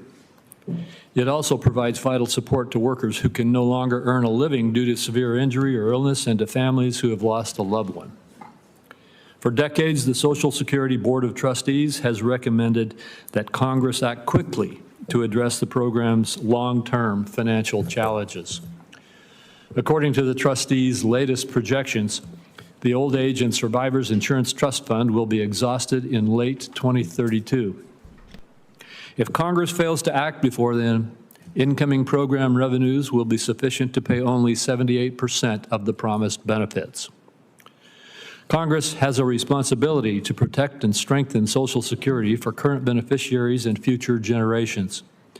The longer we wait, the more difficult this challenge will become. The last comprehensive effort to improve Social Security's solvency took place over 40 years ago and culminated in the Social Security Amendments of 1983. Those reforms. So somebody commented they don't really care about Social Security. And I have to tell you guys, I was just talking about this today with actually one of my clients. And you're right. They don't really care about Social Security. They don't really care about our seniors. To me, when I watch these hearings, it is a lot of political theater. And one of the things that I think that they could do immediately, if they really cared about our seniors and they really wanted our seniors to have more, is why, and I want you guys to answer this in the chat. I'm really curious what you guys think, but why is it that when our seniors get their Social Security check, that they're taxed on their Social Security payments? It just does not make sense to me. I'm not like a tax expert by any means, but I just feel like for all those years they worked, they were getting taxed, they were getting deducted on all of their gross income to be put into Social Security. So why are they being taxed again when they receive that money? Because we're being taxed to give them that money. Why is it being taxed again when they receive that money? And I think that that's something small that if the government actually cared about our seniors, that they could do immediately and would put back, you know, anywhere from a few dollars to a couple $100 a month back into our seniors' checks. And, you know, we hear on these hearings about how they're on a fixed income and every penny counts and the cost of living is so high, and that's so true. So why do we tax them? Let's just stop taxing their Social Security, which they already got taxed on in the first place. But my point is, if they actually cared about Social Security and they actually cared about our seniors, they would do little things like that. But they really don't care. reforms were preceded by high-level bipartisan negotiations, informed and facilitated by the work of the National Commission on Social Security Reform, what was known as the Greenspan Commission. That process demonstrated the value of creating a forum where policymakers could work through difficult issues and build consensus on a bipartisan basis. More than 2 decades later, I participated in another bipartisan effort to develop recommendations to address our nation's long-term fiscal challenges. Along with Senator Dick Durbin, the Democratic co-author of one of the process bills that will be discussed today. As a part of its work, the National Commission on Fiscal Responsibility and Reform, often referred to as the Bowles-Simpson Commission, developed a bipartisan Social Security solvency plan. While the Commission's recommendations ultimately did not receive support necessary to move forward, its work has informed subsequent Social Security solvency discussions. As Social Security approaches a pivotal moment, members of Congress have proposed a variety of process reforms designed to facilitate bipartisan discussions and help develop lasting solutions. And that's part of the reason we are here today. Today's hearing will examine those approaches and consider what lessons can be drawn from past efforts. Before I turn to Ranking Member Wyden, I'm going to briefly lay out how the rest of the hearing will proceed. After Ranking Member Wyden gives his opening remarks, generally we go immediately to the witnesses, but today we're going to let other members of the committee, if they choose, to have a 5-minute opening statement. Some of these members will, I'm sure, use this 5 minutes to talk about their ideas. It's 3 months faster. Once members conclude these opening statements, we will turn to our witnesses for their opening remarks and then proceed to member questions. I want to thank our witnesses for being here today, and I look forward to your testimony. And now I turn to Ranking Member Wyden for his opening remarks. Thank you very much, Mr. Chairman. And I share your view that we've got an excellent panel of witnesses and a good start to this issue. We're going to be discussing the future of Social Security, as sacred an issue as there is in America. The trust fund is going to be depleted before the end of the next presidential administration. Several Republican members of the panel will say that they have a solution, some sort of unaccountable commission that rubber stamps benefit cuts like increasing the retirement age. It seems that every time some Republicans get their hands on these sort of ideas for Social Security, life gets worse for older people that count on the program to get by. Now, thanks to Donald Trump and the big, beautiful bill, the crisis is speeding up. Senators elected this fall will be in office when Social Security becomes insolvent, and Republicans started this fire, and now they're claiming they're the ones that can put it out. The consequences of insolvency are severe. Americans who paid into Social Security out of every paycheck during their working years would no longer receive full benefits. 1 in 4 seniors rely on their earned Social Security benefits for virtually all of their income. That number is even higher for people receiving disability benefits or kids who lost a parent. Trump and the MAGA crowd give huge tax breaks to billionaires and massive corporations. That's what they did last year. And that bill plundered Social Security by $168 billion. You don't have to take my word for it. The number comes from the Social Security Actuary Office itself. So here's my bottom line. I want to work on a bipartisan basis to fix the problem and protect typical retirees from missing out on their earned benefits in a little more than 6 years. That can be done by updating Social Security to reflect the economy of today and ask billionaires to pay their fair share through the payroll and income. Oh my God, this is going to be a triggering stream. I'm just pre-warning you guys. Oh my gosh, I don't like it.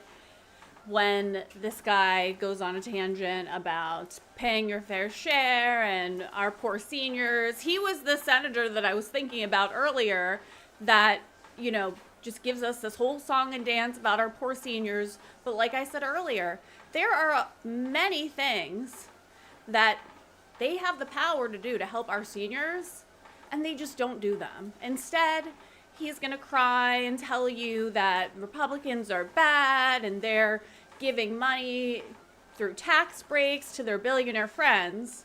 But what he is trying to accomplish is he wants more tax money from us to put in the pockets of like big pharma and big insurance, which are already billionaire and trillionaire corporations. Taxes. That's it.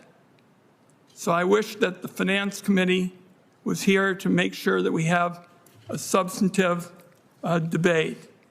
Instead, the concept being discussed today would act as a shortcut for Republicans to carry out their long-sought goal of slashing Social Security benefit for retirees and raising taxes on middle-class folks. In my view, supporting this kind of flawed idea would be a dereliction of duty. It's so cute. Thank something you. that I would never be part of. This is the work we were sent to Congress to undertake. Quaint idea. We do the work that we're sent to Congress to do.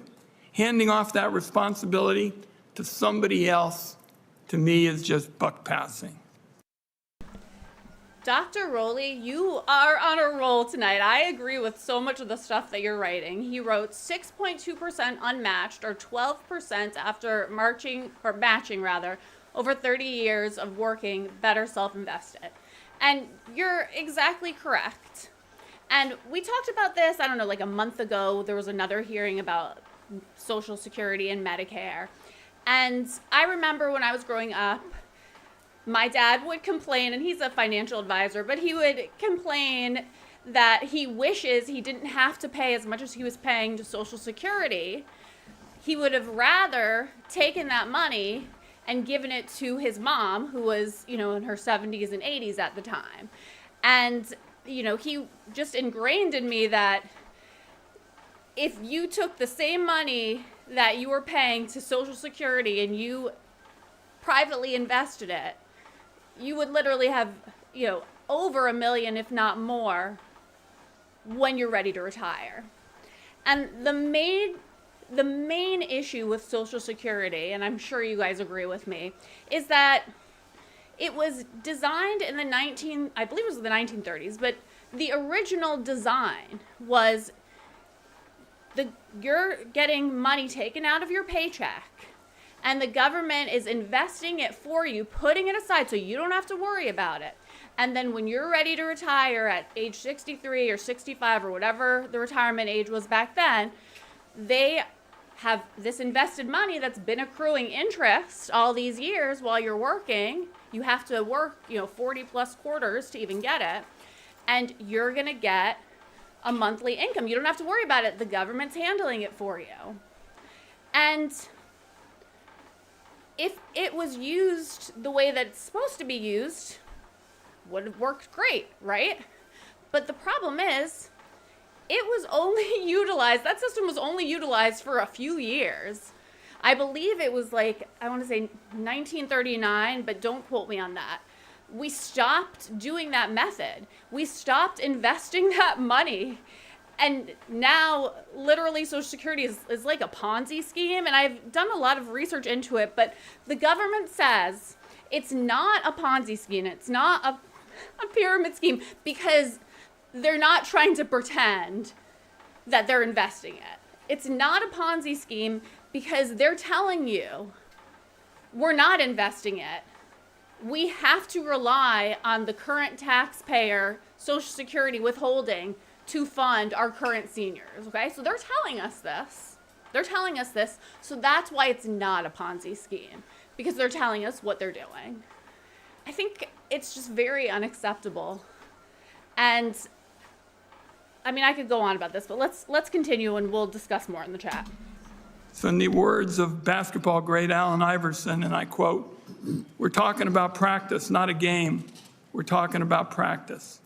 Instead of talking about talking, this body should get to work on finding a solution to the Social Security solvency challenge and having that debate in public view. Democrats on this committee have put forward their ideas.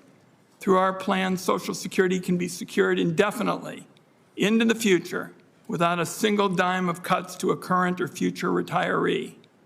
That means no raising the retirement age, no cost of living haircuts, and no means testing benefits. But it does require the billionaires who've seen their wealth skyrocket to over $9 trillion this year while working people suffer. Those billionaires would pay their fair share. Instead of having a public debate, the commission that's being discussed would smuggle in benefit cut plans with minimal public scrutiny or debate. I reject that approach. I'm going to oppose efforts to set up a plan like that. I've got faith that every member of this committee has the wherewithal to engage in an important debate here and now. Not a commission, but a debate here and now. But it requires the courage. Okay, so let's talk about taxing the rich, because I think you guys in the chat have really nailed it. It does not work for several reasons. First of all, you have to define what, the quote-unquote rich is, because there's a difference between paying corporate taxes and paying individual taxes. Now, in one hearing from a couple months ago that we streamed, we learned that Jeff Bezos, shout out to Mr. Bezos, he owns a multi-billion-dollar company, Amazon, but his salary, he only takes $80,000, okay? So that is the salary that he takes, supposedly. This was in one of the Senate or congressional hearings. So Mr. Bezos only pays taxes on $80,000. He's not doing anything wrong. He's following the tax law. And even though, he has this huge, egregious yacht and, his fiance's wedding ring is probably could fund an entire country, he only shows on paper that he's making $80,000 according to Congress, okay? So the rich, typically they're hiring accountants and CPAs and tax attorneys, and they really know how to utilize the tax laws and codes. And if you have ever read the tax laws and codes, you'll understand that it's really a guide, for the most part, of how to pay as little taxes as possible. But you just have to follow things very specifically. And anybody can do it. Anybody can follow the tax laws, but you have to be deliberate about it. But anyways, so we know that a lot of billionaires, quote unquote, do this sort of thing where some of them don't even take a salary. There's many years reported that Elon Musk does not take a salary whatsoever. And what he'll do is he'll utilize his stock in Tesla or SpaceX or whatever. He'll leverage that to get a loan from a bank. And that's how he's funding his lifestyle certain years. So when you get a loan instead of a salary, you don't have to pay taxes on a loan. That's not income. That's not real income. It's a loan. You can actually write off the interest that you have to pay back the loan, okay? So this is these are strategies that billionaires are utilizing. So what does it really mean to tax the rich? Okay, so let's say we're not taxing the individual, we're taxing the company, this corporation that is bringing in billions of dollars, okay? Is that really going to work for us? Because I think what we're going to see is the same thing that we saw with the influx of tariffs. These companies, they don't want to lose profits. So what happens is we, the consumer, we end up making up the difference. So if they have to pay more in taxes, instead of sacrificing their profit margin, they're just going to hike up the price. So us, the taxpayer, we're the ones that are ultimately going to have to pay. And, that's just my opinion on it, but please tell me how you feel in the chat. But ultimately, I just feel like we just need less taxes. we just need less taxes. To stand behind your ideas in full public view, and the American people deserve no less. So I thank our witnesses for joining the committee. I look forward to the discussion.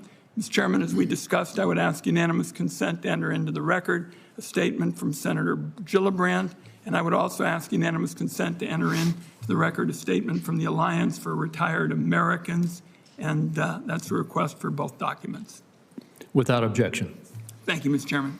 And before I go to the members, I just have to correct something, Senator Wyden. This hearing is not to push a specific proposal. This hearing is to talk about all the options on the table. That's why we have a broad array of witnesses and why I've offered every member of this committee the opportunity to say something about their ideas if they want to. Then we can move forward and hopefully, on a bipartisan basis, build a solution. Mr. Chairman, I won't continue this at length. What I've indicated is that I'm very much interested in exactly the kind of bipartisan efforts. People who've worked on this committee know that I pursue this. I don't think buck passing, though, is serious bipartisan effort. I think it's ducking, and that's what the debate today also includes.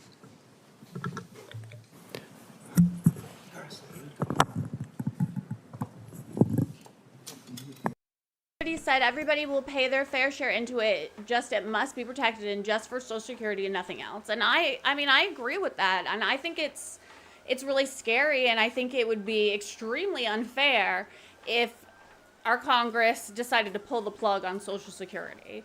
I think that Americans that have been paying for 20, 30 plus years into Social Security, they deserve to get their Social Security when they go to retire. And we shouldn't be changing the rules where they have to work longer to get it. That's not right. If the system was utilized properly, there would not be an issue. But it's not. It's not utilized the way that it's supposed to be utilized, and we either need to abolish it or we need to actually do what we intended to do. The money that they're taking from us needs to be put somewhere, set aside, so it can grow. And then when somebody goes to retire, their money's there. Plain and simple. But that's not what's going on, and I think it's very unfair for Americans. It's very unfair for all the people that have worked hard in this country for decades, and for them to be worried or scared that they're not going to get that money when they go to retire. It's just not right. I was going to go to Senator Grassley, but I believe he stepped out. Yep. So then next on my list would be... Yeah, I mean, I agree with all the things that you guys are saying, and Senator I don't have a Cassidy, solution. I just Senator think it's Cornyn, wrong what our government has done with Social Senator Security. Cassidy. Let us be clear. We're talking today about setting up a process. We're not talking about a specific solution. A process that would be bipartisan, ideally involving the House, to look at solutions. To have it mischaracterized and misrepresented as Republicans cutting things is false. It is lying to the American people. This committee hearing is about setting up a process to listen to proposals about hitting billionaires and millionaires with lots of money, or other proposals, however it is, to have something to present to us in this committee in normal order to either reject or accept. It isn't one proposal. It could be two, it could be three. And any member here could put up a committee, put up a bill in the nature, an amendment in the nature of a substitute, and replace it all. That's what we're talking about here. If the other side of the aisle thinks that they've got a great idea, they should want this process. They should want this process because that would give them the opportunity to present to the American people and to this committee and to the Senate their particular perspective. To say that you don't even want a process, however you kind of put all kinds of fancy words about it and rhetoric about that side and this side. If you say you don't even want a process, it means you don't want to take it on. That you've decided it's more important to be a politician and to have an issue to divide our country than to be a senator who's looking for solutions. By the way, I have an idea, I'll be honest about that, bipartisan, with multiple Democrats on the others, multiple Democrats supporting the idea. But that doesn't mean my idea will be the one that's accepted. We today are only talking about setting up a process where the American people have the opportunity to have input in order at the end of that process would bring to this committee a product to be considered or rejected and replaced with another product. That is regular order. And to start saying it's partisan and we're cutting benefits, that is not true. Why am I so passionate? Guess what? You know what's really going to cut seniors? If we don't fix it, and there's going to be by law a 22 to 28% cut in benefits for every senior currently receiving Social Security. Or we'll increase taxes by 40%. Boy, won't that gut the ability to save money for retirement for the American people. Or we'll just borrow lots of money and destroy our country's credit rating. And every year we wait, it gets worse. Now, I have been told by Bernie Sanders and by Lindsey Graham, Bill, I'm quoting Lindsey now, you're a lousy politician, but you're a good senator. I took that as a compliment. I challenge all of us to be lousy politicians, but to be good senators.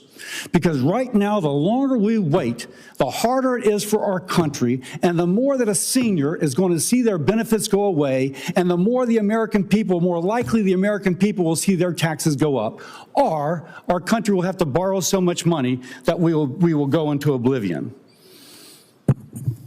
Let's be patriotic. Let's be good senators.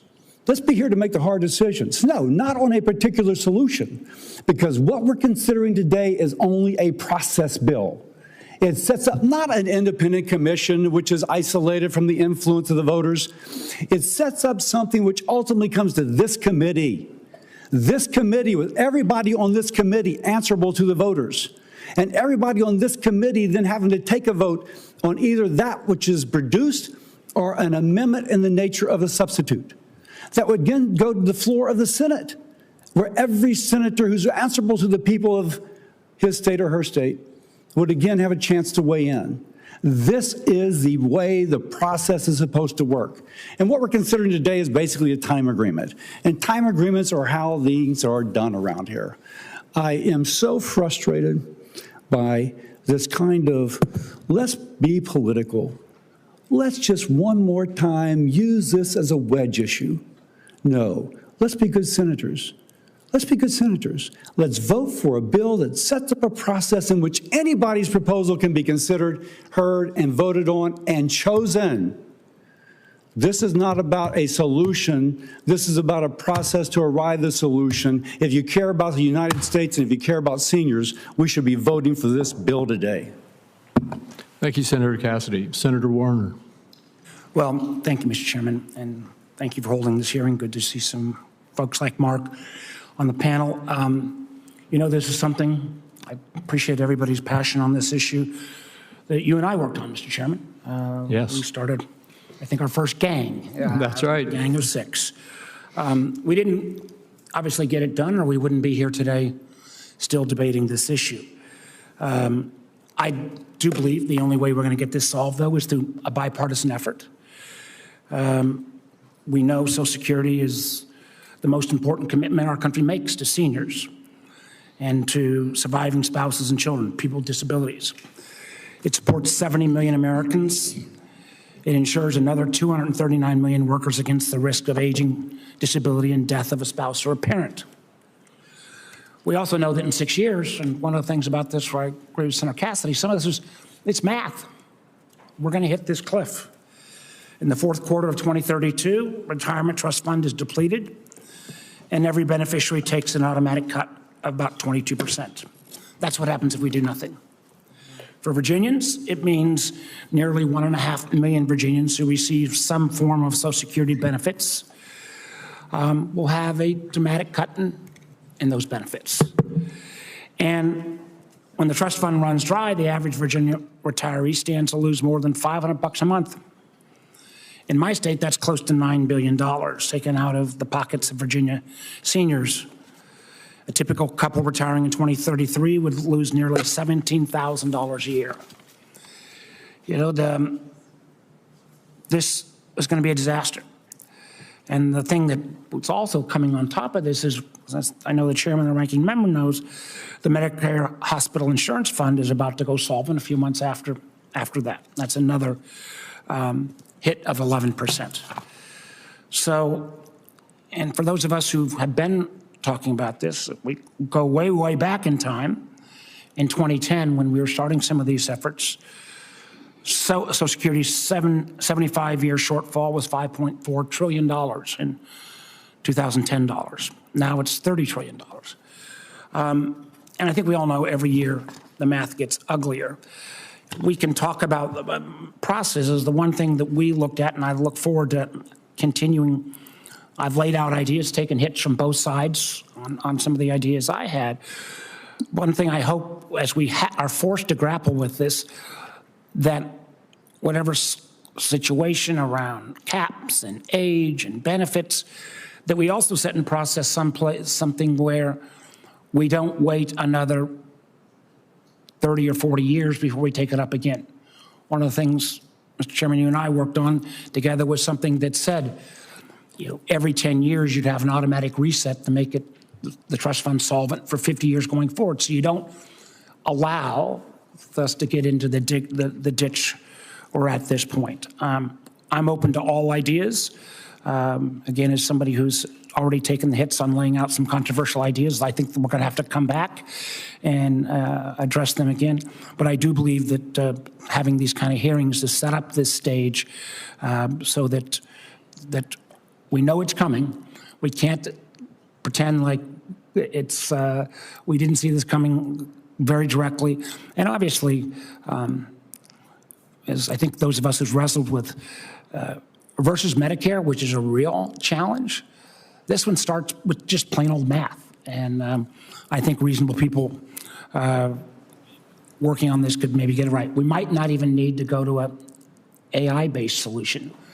We might be able to actually, as senators, put our heads together and sort this out. So thank you for giving me the... Did you just say an AI-based? How does that work?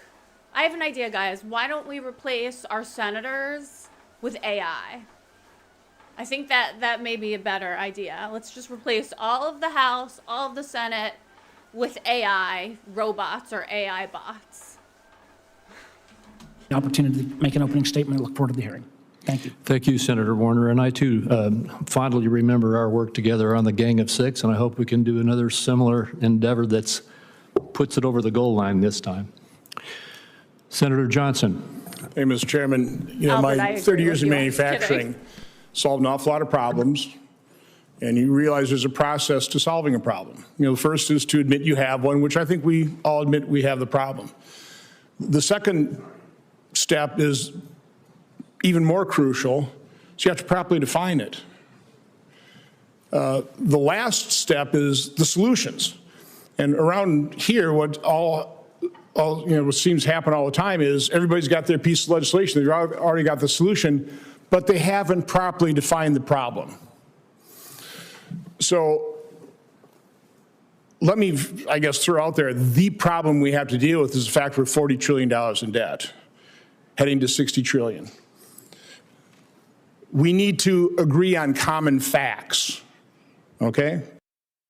Can we just point out, though, guys, that our government is in so much debt right now? Senator Johnson saying we're going to approach $60 trillion in debt.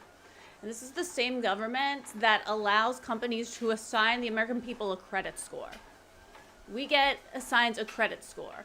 And if you know anything about the credit system and the business credit and how it works, and if you've ever played around in that space, you will understand how ridiculous it is that our government that mismanages their budget on a regular basis.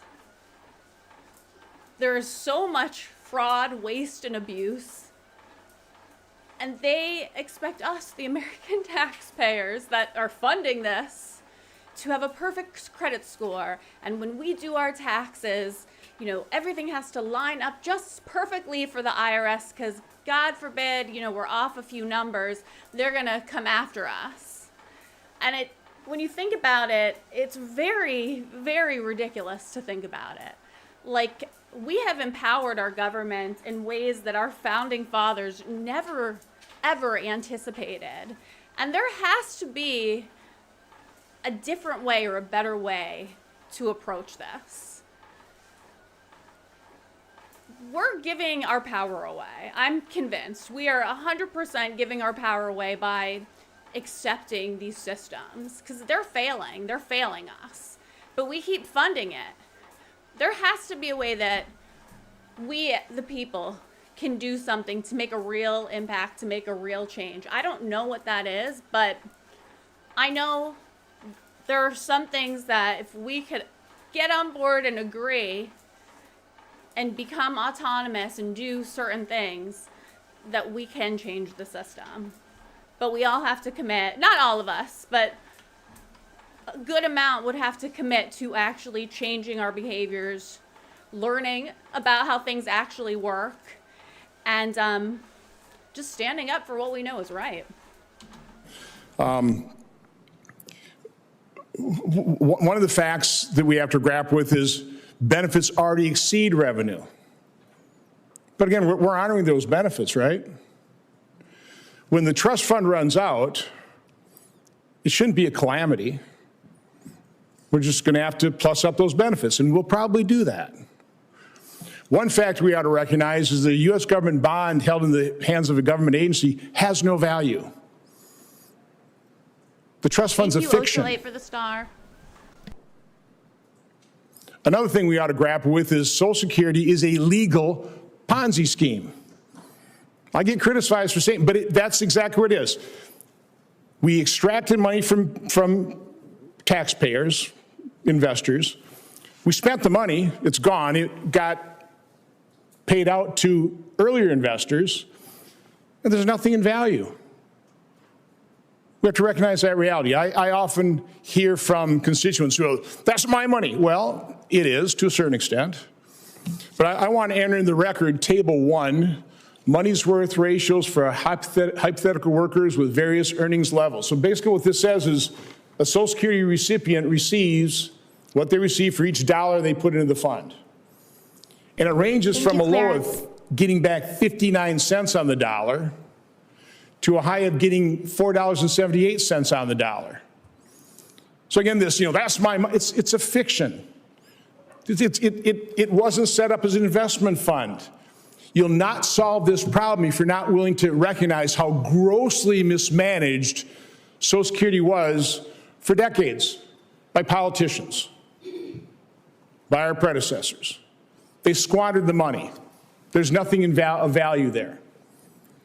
And even worse than that, they have run up enormous deficits, $40 trillion in debt, so we may not have the financial wherewithal to continue to plus up benefits. Personally, I'm amazed that the debt bomb hasn't already gone off. But it hasn't, because I guess we're the least worst in terms of governments around the world. We're still a safe haven. But again, what I would suggest is let's agree on common facts. Before we leap to solutions, let's agree on that. I held a budget hearing yesterday. The title was Medicaid the Reality. And I know my Democrat colleagues must have got under the skin, because in the end they said, you turned this into a debate society. Well, it's exactly what we're doing here. I thought this was the greatest deliberative body. But they didn't like the fact when they would lie and say that we want to cut and slash. I heard the exact same words from the ranking member today. We're going to cut and slash Social Security. No, we're not. That's a lie. We're not cutting and slashing Medicaid. The facts on Medicaid, which I kept having to repeat, 2014, the start of Medicaid expansion, we spent $300 billion. 2019, before the pandemic, $400 billion. Last year, $668 billion. This year, we'll probably spend $735 billion. I have not seen a projection where that number decreases. Where do you get cut and slash? It's a lie. Quit lying. Start telling the truth. So I'd acknowledge reality. So I'm all for a process, but please, God, please, let's have the process go in the right order. Let's start defining the problem with facts. Let's agree on the facts. Stop lying about people. Stop saying that we want to we want to preserve Social Security. And the best way to do that is reduce the deficits so we don't run into this massive debt bomb that's going to blow up on our face, and we won't have the wherewithal to plus out the benefits when the fiction of the Social Security Trust Fund runs out. Thank you. Thank you. Senator Whitehouse. Well, this hearing is not about Medicaid, but let me just point out that there is, in fact, around $1 trillion in cuts that are coming to Medicaid. And we know that is a fact because fact-based people out in the real world, like hospitals and nursing homes and doctors' practices, are already planning their finances for the crash in revenue that's going to come from the Republican-built red tape. Okay, but if anybody was on my stream yesterday when they had that hearing about Medicaid, we learned that, I don't remember the exact number, but multi-billions of dollars have gone to, not fraud, what's the word I'm thinking of? Just improper payments. So those are like human error. Like, let's say somebody's been dead for a decade, but somebody in their family is still collecting their Medicaid money or SSDI or whatever. Or an example would be, let's say you are on Medicaid and you have you got a job all of a sudden. So your income changed, but you forgot to update your form. Or let's say you did update your form, but the person processing it, made a mistake and you're still getting that money. It's an improper payment. And the problem with that is that it's not just a little bit. It's in the $1 billion range that we're sending all these improper payments to people that are dead or, didn't file something properly. And that's a lot of money. And the Dems' solution to all of this is always the same. More money, give them more money, more taxes, higher taxes, just give them more money. But the real problem is that the money that we're giving them isn't going where it's supposed to go. So I don't think the solution is to give them more money and hope that they'll figure it out. No, we need to pause. We need to figure out what is fraud, what's improper payment, and we need to fix that. Like anybody listening or watching this chat would have to do. If you overspent 1 month, you have to figure out, where to cut back. You can't, call your neighbor and say, hey, I'm going to tax you another 10% so I can, pay down my credit card debt. It doesn't work like that in the real world, but that's what our Congress and Senate are telling us that we need to do. It doesn't make any sense. Bomb that's going to go off in Medicaid to basically drive people off it because they won't be able to keep up with the red tape requirement. So that's where we are on that. I can't let that go unrebutted. With respect to Social Security, well, the trust fund's going to be exhausted a year earlier than predicted.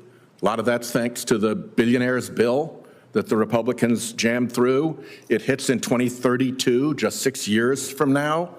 Where are Democrats? We've been pretty out there. We've got bills. You can look at them, kick the tires, take your pot shots. We have legislation that will make Social Security solvent for as far as the actuarial eye can see without cutting benefits. Where's the Republican proposal?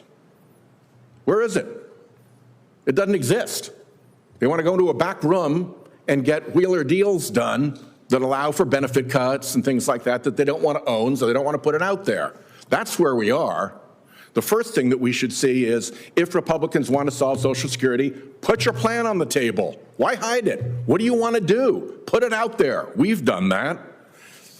So while we're at it on Social Security, not only is it running out of trust fund, but We've also got Social Security Administration internal collapse thanks to Musk and his wretched little doggy boys going in and... How sad is this? Why is the left so angry that fraud was exposed? They get so upset when anybody points out that there's fraud, fraudulent spending, fraudulent voting. It's very, eye-opening. I don't understand how you can support a party that gets angry and deflects when your money has been proven to be wasted. Why aren't people mad about this? Why are they mad at the people exposing the fraud? There was a hearing last month that we streamed in the Senate, and it was Nick Shirley and James O'Keefe, and it was about fraud and mostly voter-related fraud. Did you know no Democrats came to that hearing? None.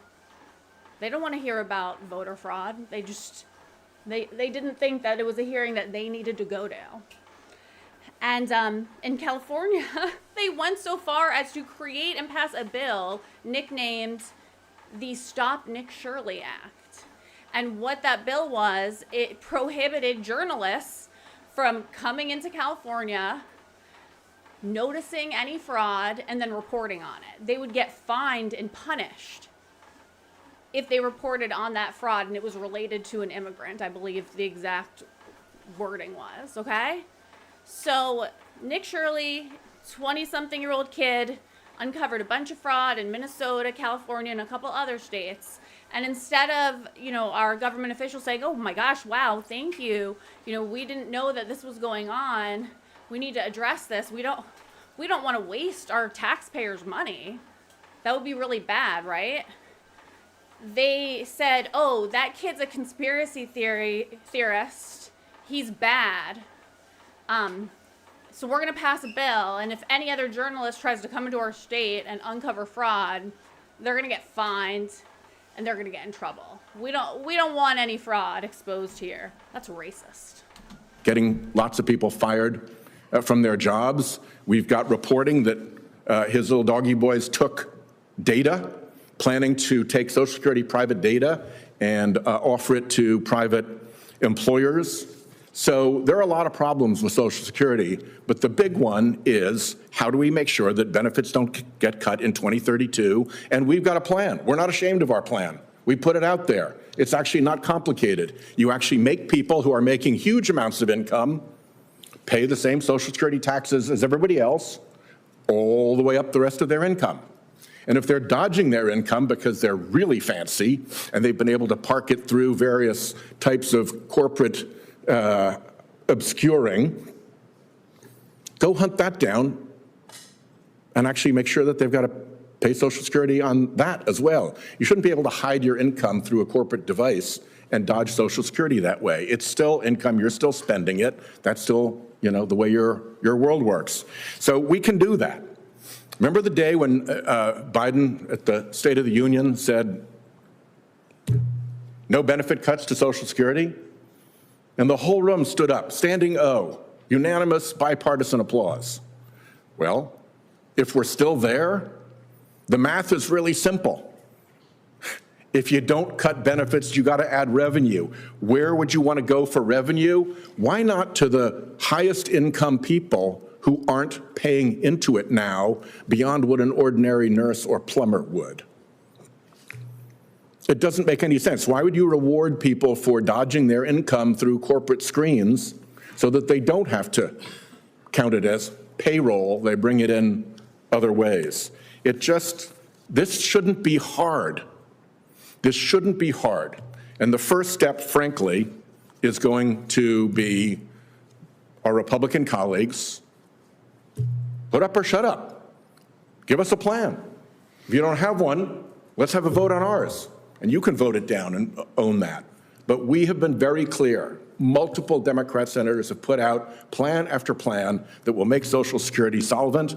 Mine actually makes Social Security and Medicare solvent for 75 years, as far as the actuarial eye can see, according to both the Social Security and the CMS actuaries. So we can do this. It's lying there right in front of us. It's just a question of political will and of some people not wanting to own what they want to do to Social Security. That's our problem. Thank you, Chairman. Thank you, Senator Whitehouse. And before I go to the witnesses, I have to make one clarification. This notion that Republicans haven't got any ideas or haven't put up any plans is just flatly false. And the reality is, before you got here, Senator Whitehouse, Senator Warner and I were talking about a plan that I had put out with him and others before, and we've done this over the years, and there are those sitting here at this dais who have put out plans. So let's not make this partisan. Let's get together and work on solutions. And then we can hopefully get to something that we can put over the finish line and pass. Mr. Chairman, I'm all for solutions, but I think they actually have to be solutions and not commissions and sort of work projects that don't actually have a solution in them. I think a lot of that stuff is just another way to hide what people want to do in terms of cutting benefits. Mr. Chairman, the good news is, since we're voting only on a bill today to give a process where Senator Whitehouse's bill could be the solution, I think he will endorse this. We're not voting on a solution today. We're voting on a process by which a bill such as Senator Whitehouse has offered, or a bill like I and Dick Durbin have offered, could be considered. And so that's a good thing, and I think that I look forward to a support for this bill. Thank you, Senator Cassidy. And we could go on a lot up here. To our witnesses, it's time for you now. You can see there's a lot of emotion and intensity on both sides of the aisle here. And I think that's actually a good thing because it shows that there's a lot of a desire to get this issue addressed. We may still have our fights, but we want to get this fixed. And that's why I'm holding this hearing. And that's what I hope will come out of this hearing is support from you with ideas and analytics and assistance to help us figure out what the plan should be. Let me, before I ask you to begin, give a brief introduction of each of our witnesses. Our first witness will be Mr. Goldwine. He's the Senior Vice President and Senior Policy Director at the Committee for a Responsible Budget. Prior to joining the Committee for a Responsible Federal Budget, Mr. Goldwine served as the Associate Director of the National Commission on Fiscal Responsibility and Reform, known as the Bowles-Simpson Commission, which I've referenced and served on, and Senior Budget Analyst on the Joint Select Committee on Deficit Reduction, also known as the Super Committee. Dr. Blahhaus is the J. Fish and Lillian F. Smith Chair and Senior Research Strategist at the Mercatus Center. Dr. Blahhaus specializes in domestic economic policy and retirement security with an emphasis on Social Security, as well as federal fiscal policy, entitlements, and health care programs. He's the author of Social Security, The Unfinished Work. Dr. Blahhaus also served as a public trustee for Social Security and Medicare from 2010 through 2015. Ms. Lamont is the Executive Vice President and Chief Advocacy and Engagement Officer at AARP, where she has directed several notable advocacy campaigns for AARP, among other achievements. She also oversees AARP's public outreach and education initiatives, as well as state and local advocacy and community engagement across all 50 states, the District of Columbia, Puerto Rico, and the U.S. Virgin Islands. Ms. Valles serves as Chief Executive Officer of the National Academy of Social Insurance. Previously, she was a senior fellow at the Century Foundation, where she founded the organization's disability economic justice work and launched a national campaign to modernize supplemental security income. We will begin with Mr. Goldwine's opening statement, followed by Dr. Blahhaus, Ms. Lamont, and then Ms. Valles. Mr. Goldwine. Thank you. Chairman Crapo, Ranking Member Wyden, members of the Finance Committee. Thank you so much for inviting me to testify here on this incredibly important issue. Social Security is the bedrock of America's retirement and disability support system, providing vital benefits to 70 million Americans. But Social Security's retirement trust fund is in crisis. In just 6 years, the retirement program is projected to be insolvent. That's not far off. It's when today's youngest retirees turn 68 and when the next class of senators finish up their first term. At that point, the law calls for a 22% benefit cut, the equivalent of $500 per person each month. Congress could, of course, change the law using general funds to cover Social Security's financing gap, but that would entail borrowing an additional $190 trillion over the next 75 years. That's the equivalent of 165% of GDP on top of what we already owe. That additional borrowing would stifle economic and income growth, balloon interest rates, and very likely send the country into a dangerous debt spiral. Paying out of the general fund would also end Social Security as we know it as a self-financed contributory social insurance program. Fortunately, there are a number of well-known solutions to secure Social Security without sparking a financial crisis. Proposals to enact progressive benefit reforms, increase the payroll tax maximum, or gradually adjust the retirement age have been well vetted and should be considered as part of any solvency package. My organization has also been developing novel solutions, including imposing a $100,000 cap on the amount of benefits that a couple can collect, including broadening the employer payroll tax base to cover all compensation, capping the COLA for rich seniors, reforming the taxation of benefits, and I could go on. The challenge before Washington today, though, is less about what to do to save Social Security and more about how. Based on my research and my personal experience, I humbly suggest you task a commission, council, or advisory board to help facilitate agreement on a solvency package before it's too late. This approach would not be new for Social Security. Actually, all major legislation, all of the most significant Social Security laws ever passed were developed with the help of an outside commission or council. The original Social Security Act came from Francis Perkins' Committee on Economic Security. Major legislation in 1939, 1950, 1956, 1972, 1977, they all came out of the work of Social Security Advisory Councils, the predecessor to today's Social Security Advisory Board. And the landmark 1983 reform, which brought us 50 years of solvency, was developed and negotiated in part through the Greenspan Commission. When it comes to Social Security, these special processes are the regular order. Of course, these processes don't remove elected officials from their important roles and responsibilities in the legislative process. Rather, they help facilitate bipartisan agreement by setting forth a specific mission and establishing a safe space to develop and consider options, trade-offs, and compromises. Over the years, Congress has established hundreds of commissions, advisory councils, and other groups focused on all sorts of topics. Many fail, but many succeed, and success takes all different forms. In the case of the BRAC commissions to consolidate military bases, Congress enacted the recommendations in full. For the Greenspan Commission, that served really as a venue for negotiations between President Reagan and Speaker Tip O'Neill. The 9/11 Commission, meanwhile, developed recommendations that Congress and the President implemented piecemeal based on their own policy judgment.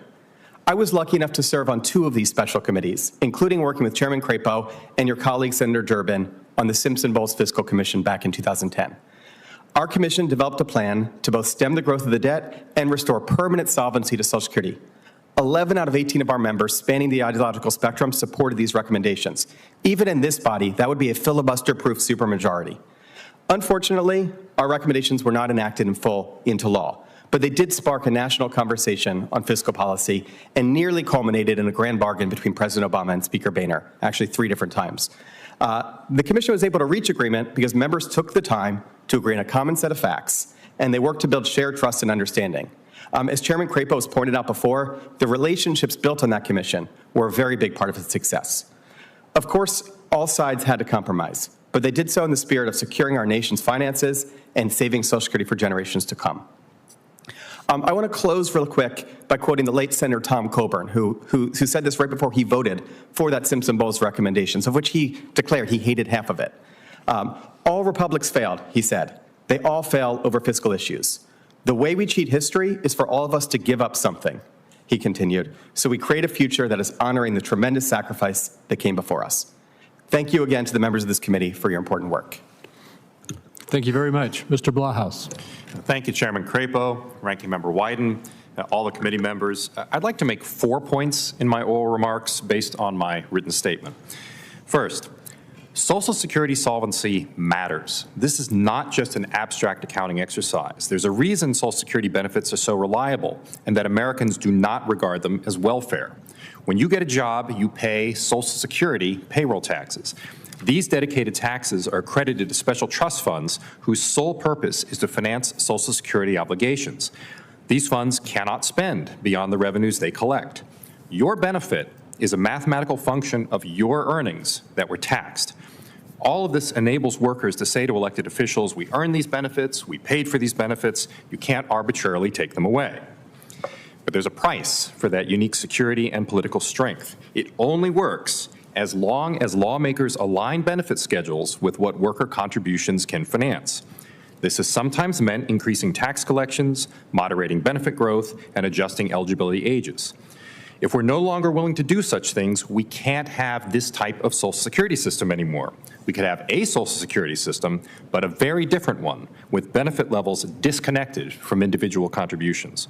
Workers could no longer assert they paid for their benefits. Social Security's bipartisan advisory councils for decades have repeatedly warned, do not let that happen. Keep the system self-financing and solvent, for if Social Security had to compete for funding each year within the general budget, the unique reliability of its benefits would be lost. Second, speed is essential. Just like a patient facing a potentially lethal condition, the longer treatment is delayed, the weaker the prospects for success. The current situation differs dramatically from the one successfully confronted in 1983. This time, there isn't the luxury of waiting until the trust funds are nearly depleted.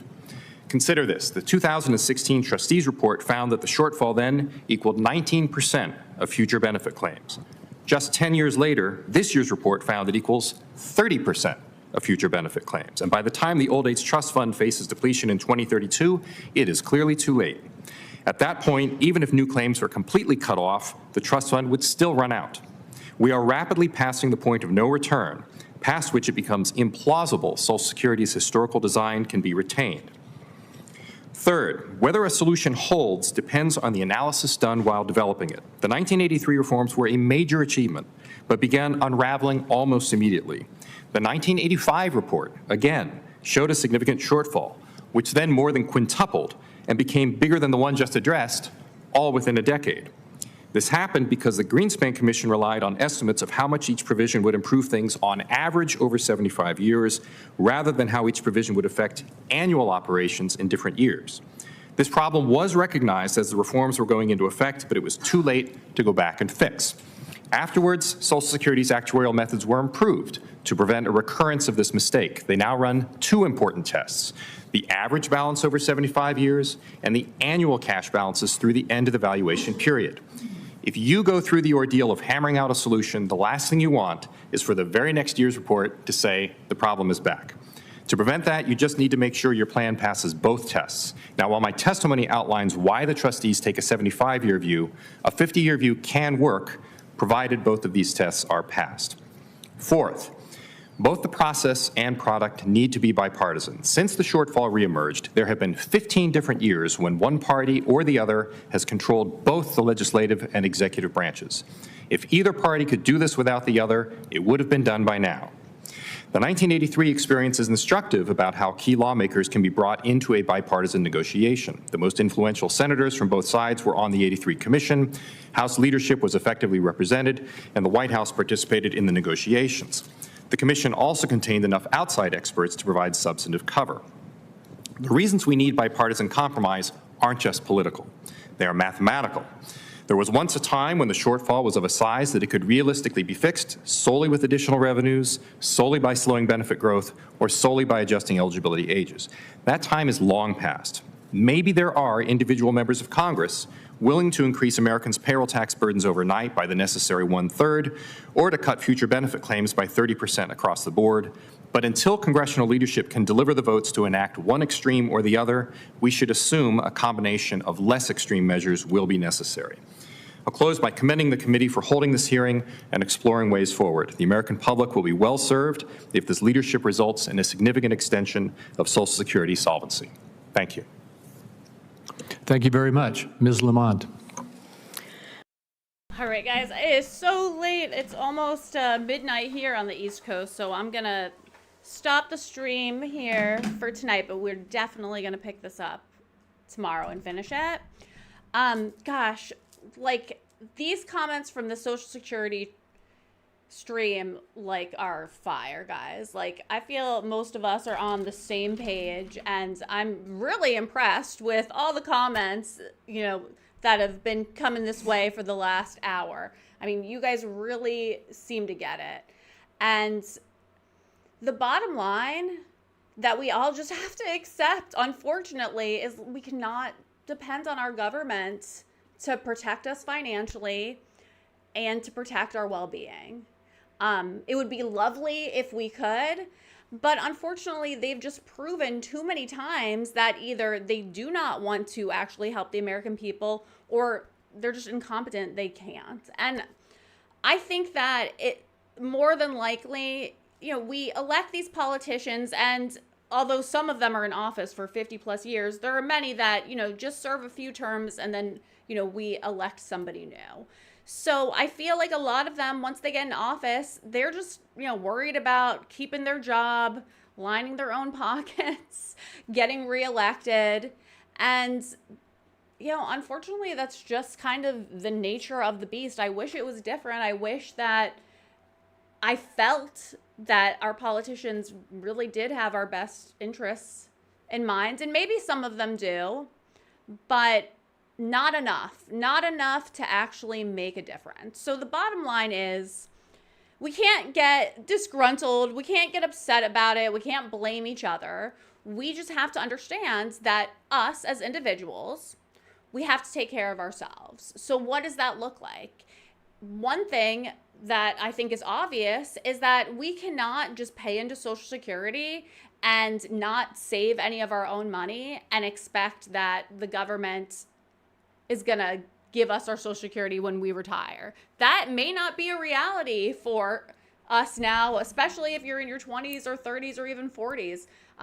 These are scary hearings. Like, Social Security may not be around, or if it is around, you're going to run into the same problem that our current seniors are facing. They're given money every month, but it's not a lot. Not a lot at all. It's, I think the max is like $3,000, which is not a lot of money in 2026. I think the bigger issue that we need to address is not about getting paid more, not about paying more taxes. We need to figure out how to get our cost of living down. Our cost of living in America is extremely high, in my opinion. And we're actually making a lot of money as Americans. Americans make cumulatively an enormous amount of money compared to other countries. But our cost of living, especially in certain states, is just skyrocketed. And I think that's really one of the bigger issues that nobody really wants to address. I mean, it's not going to solve anything to tax more. I mean, I know people love the saying, rich people got to pay their fair share. But like I said before, it doesn't work out that way. What ends up happening is if they get taxed more, they just care about the bottom line, and the consumer ends up paying the difference. And we see this all the time. But we need to learn as American citizens how to take care of ourselves. And I know it's difficult. Like I said, the cost of living is really high, but we all have to take the time and just figure it out for ourselves. There's this book, and I'll see if I can find the Amazon listing. I got it a few years ago. It's called How to Pay Zero Taxes. It's a big book. It's this big. And I gave it to my tax preparer a few years ago, and we work out of that book. Basically, it's just a book about all of the tax laws, just in a fun way to read it. But I would highly recommend that book, because all of us have the ability to utilize the tax laws and codes. We just have to learn them and implement them, and it does take planning. So let's stop blaming each other, because we all agree on this point. But let's come together and share information and share accurate, true information, and just do what, everybody else does. Learn the tax law, learn how to save our money where we can, learn how to legally pay less taxes, and then take that money that we've saved and put it in places where it will grow. And then we can support our own retirement, and we don't have to worry if the government is going to use our Social Security to fund other things because that's what they're doing. Anyways, I really appreciate everybody here tonight. Thank you for supporting me. I had a lot of fun tonight, and I will see everybody back here tomorrow. I hope everybody has a great night.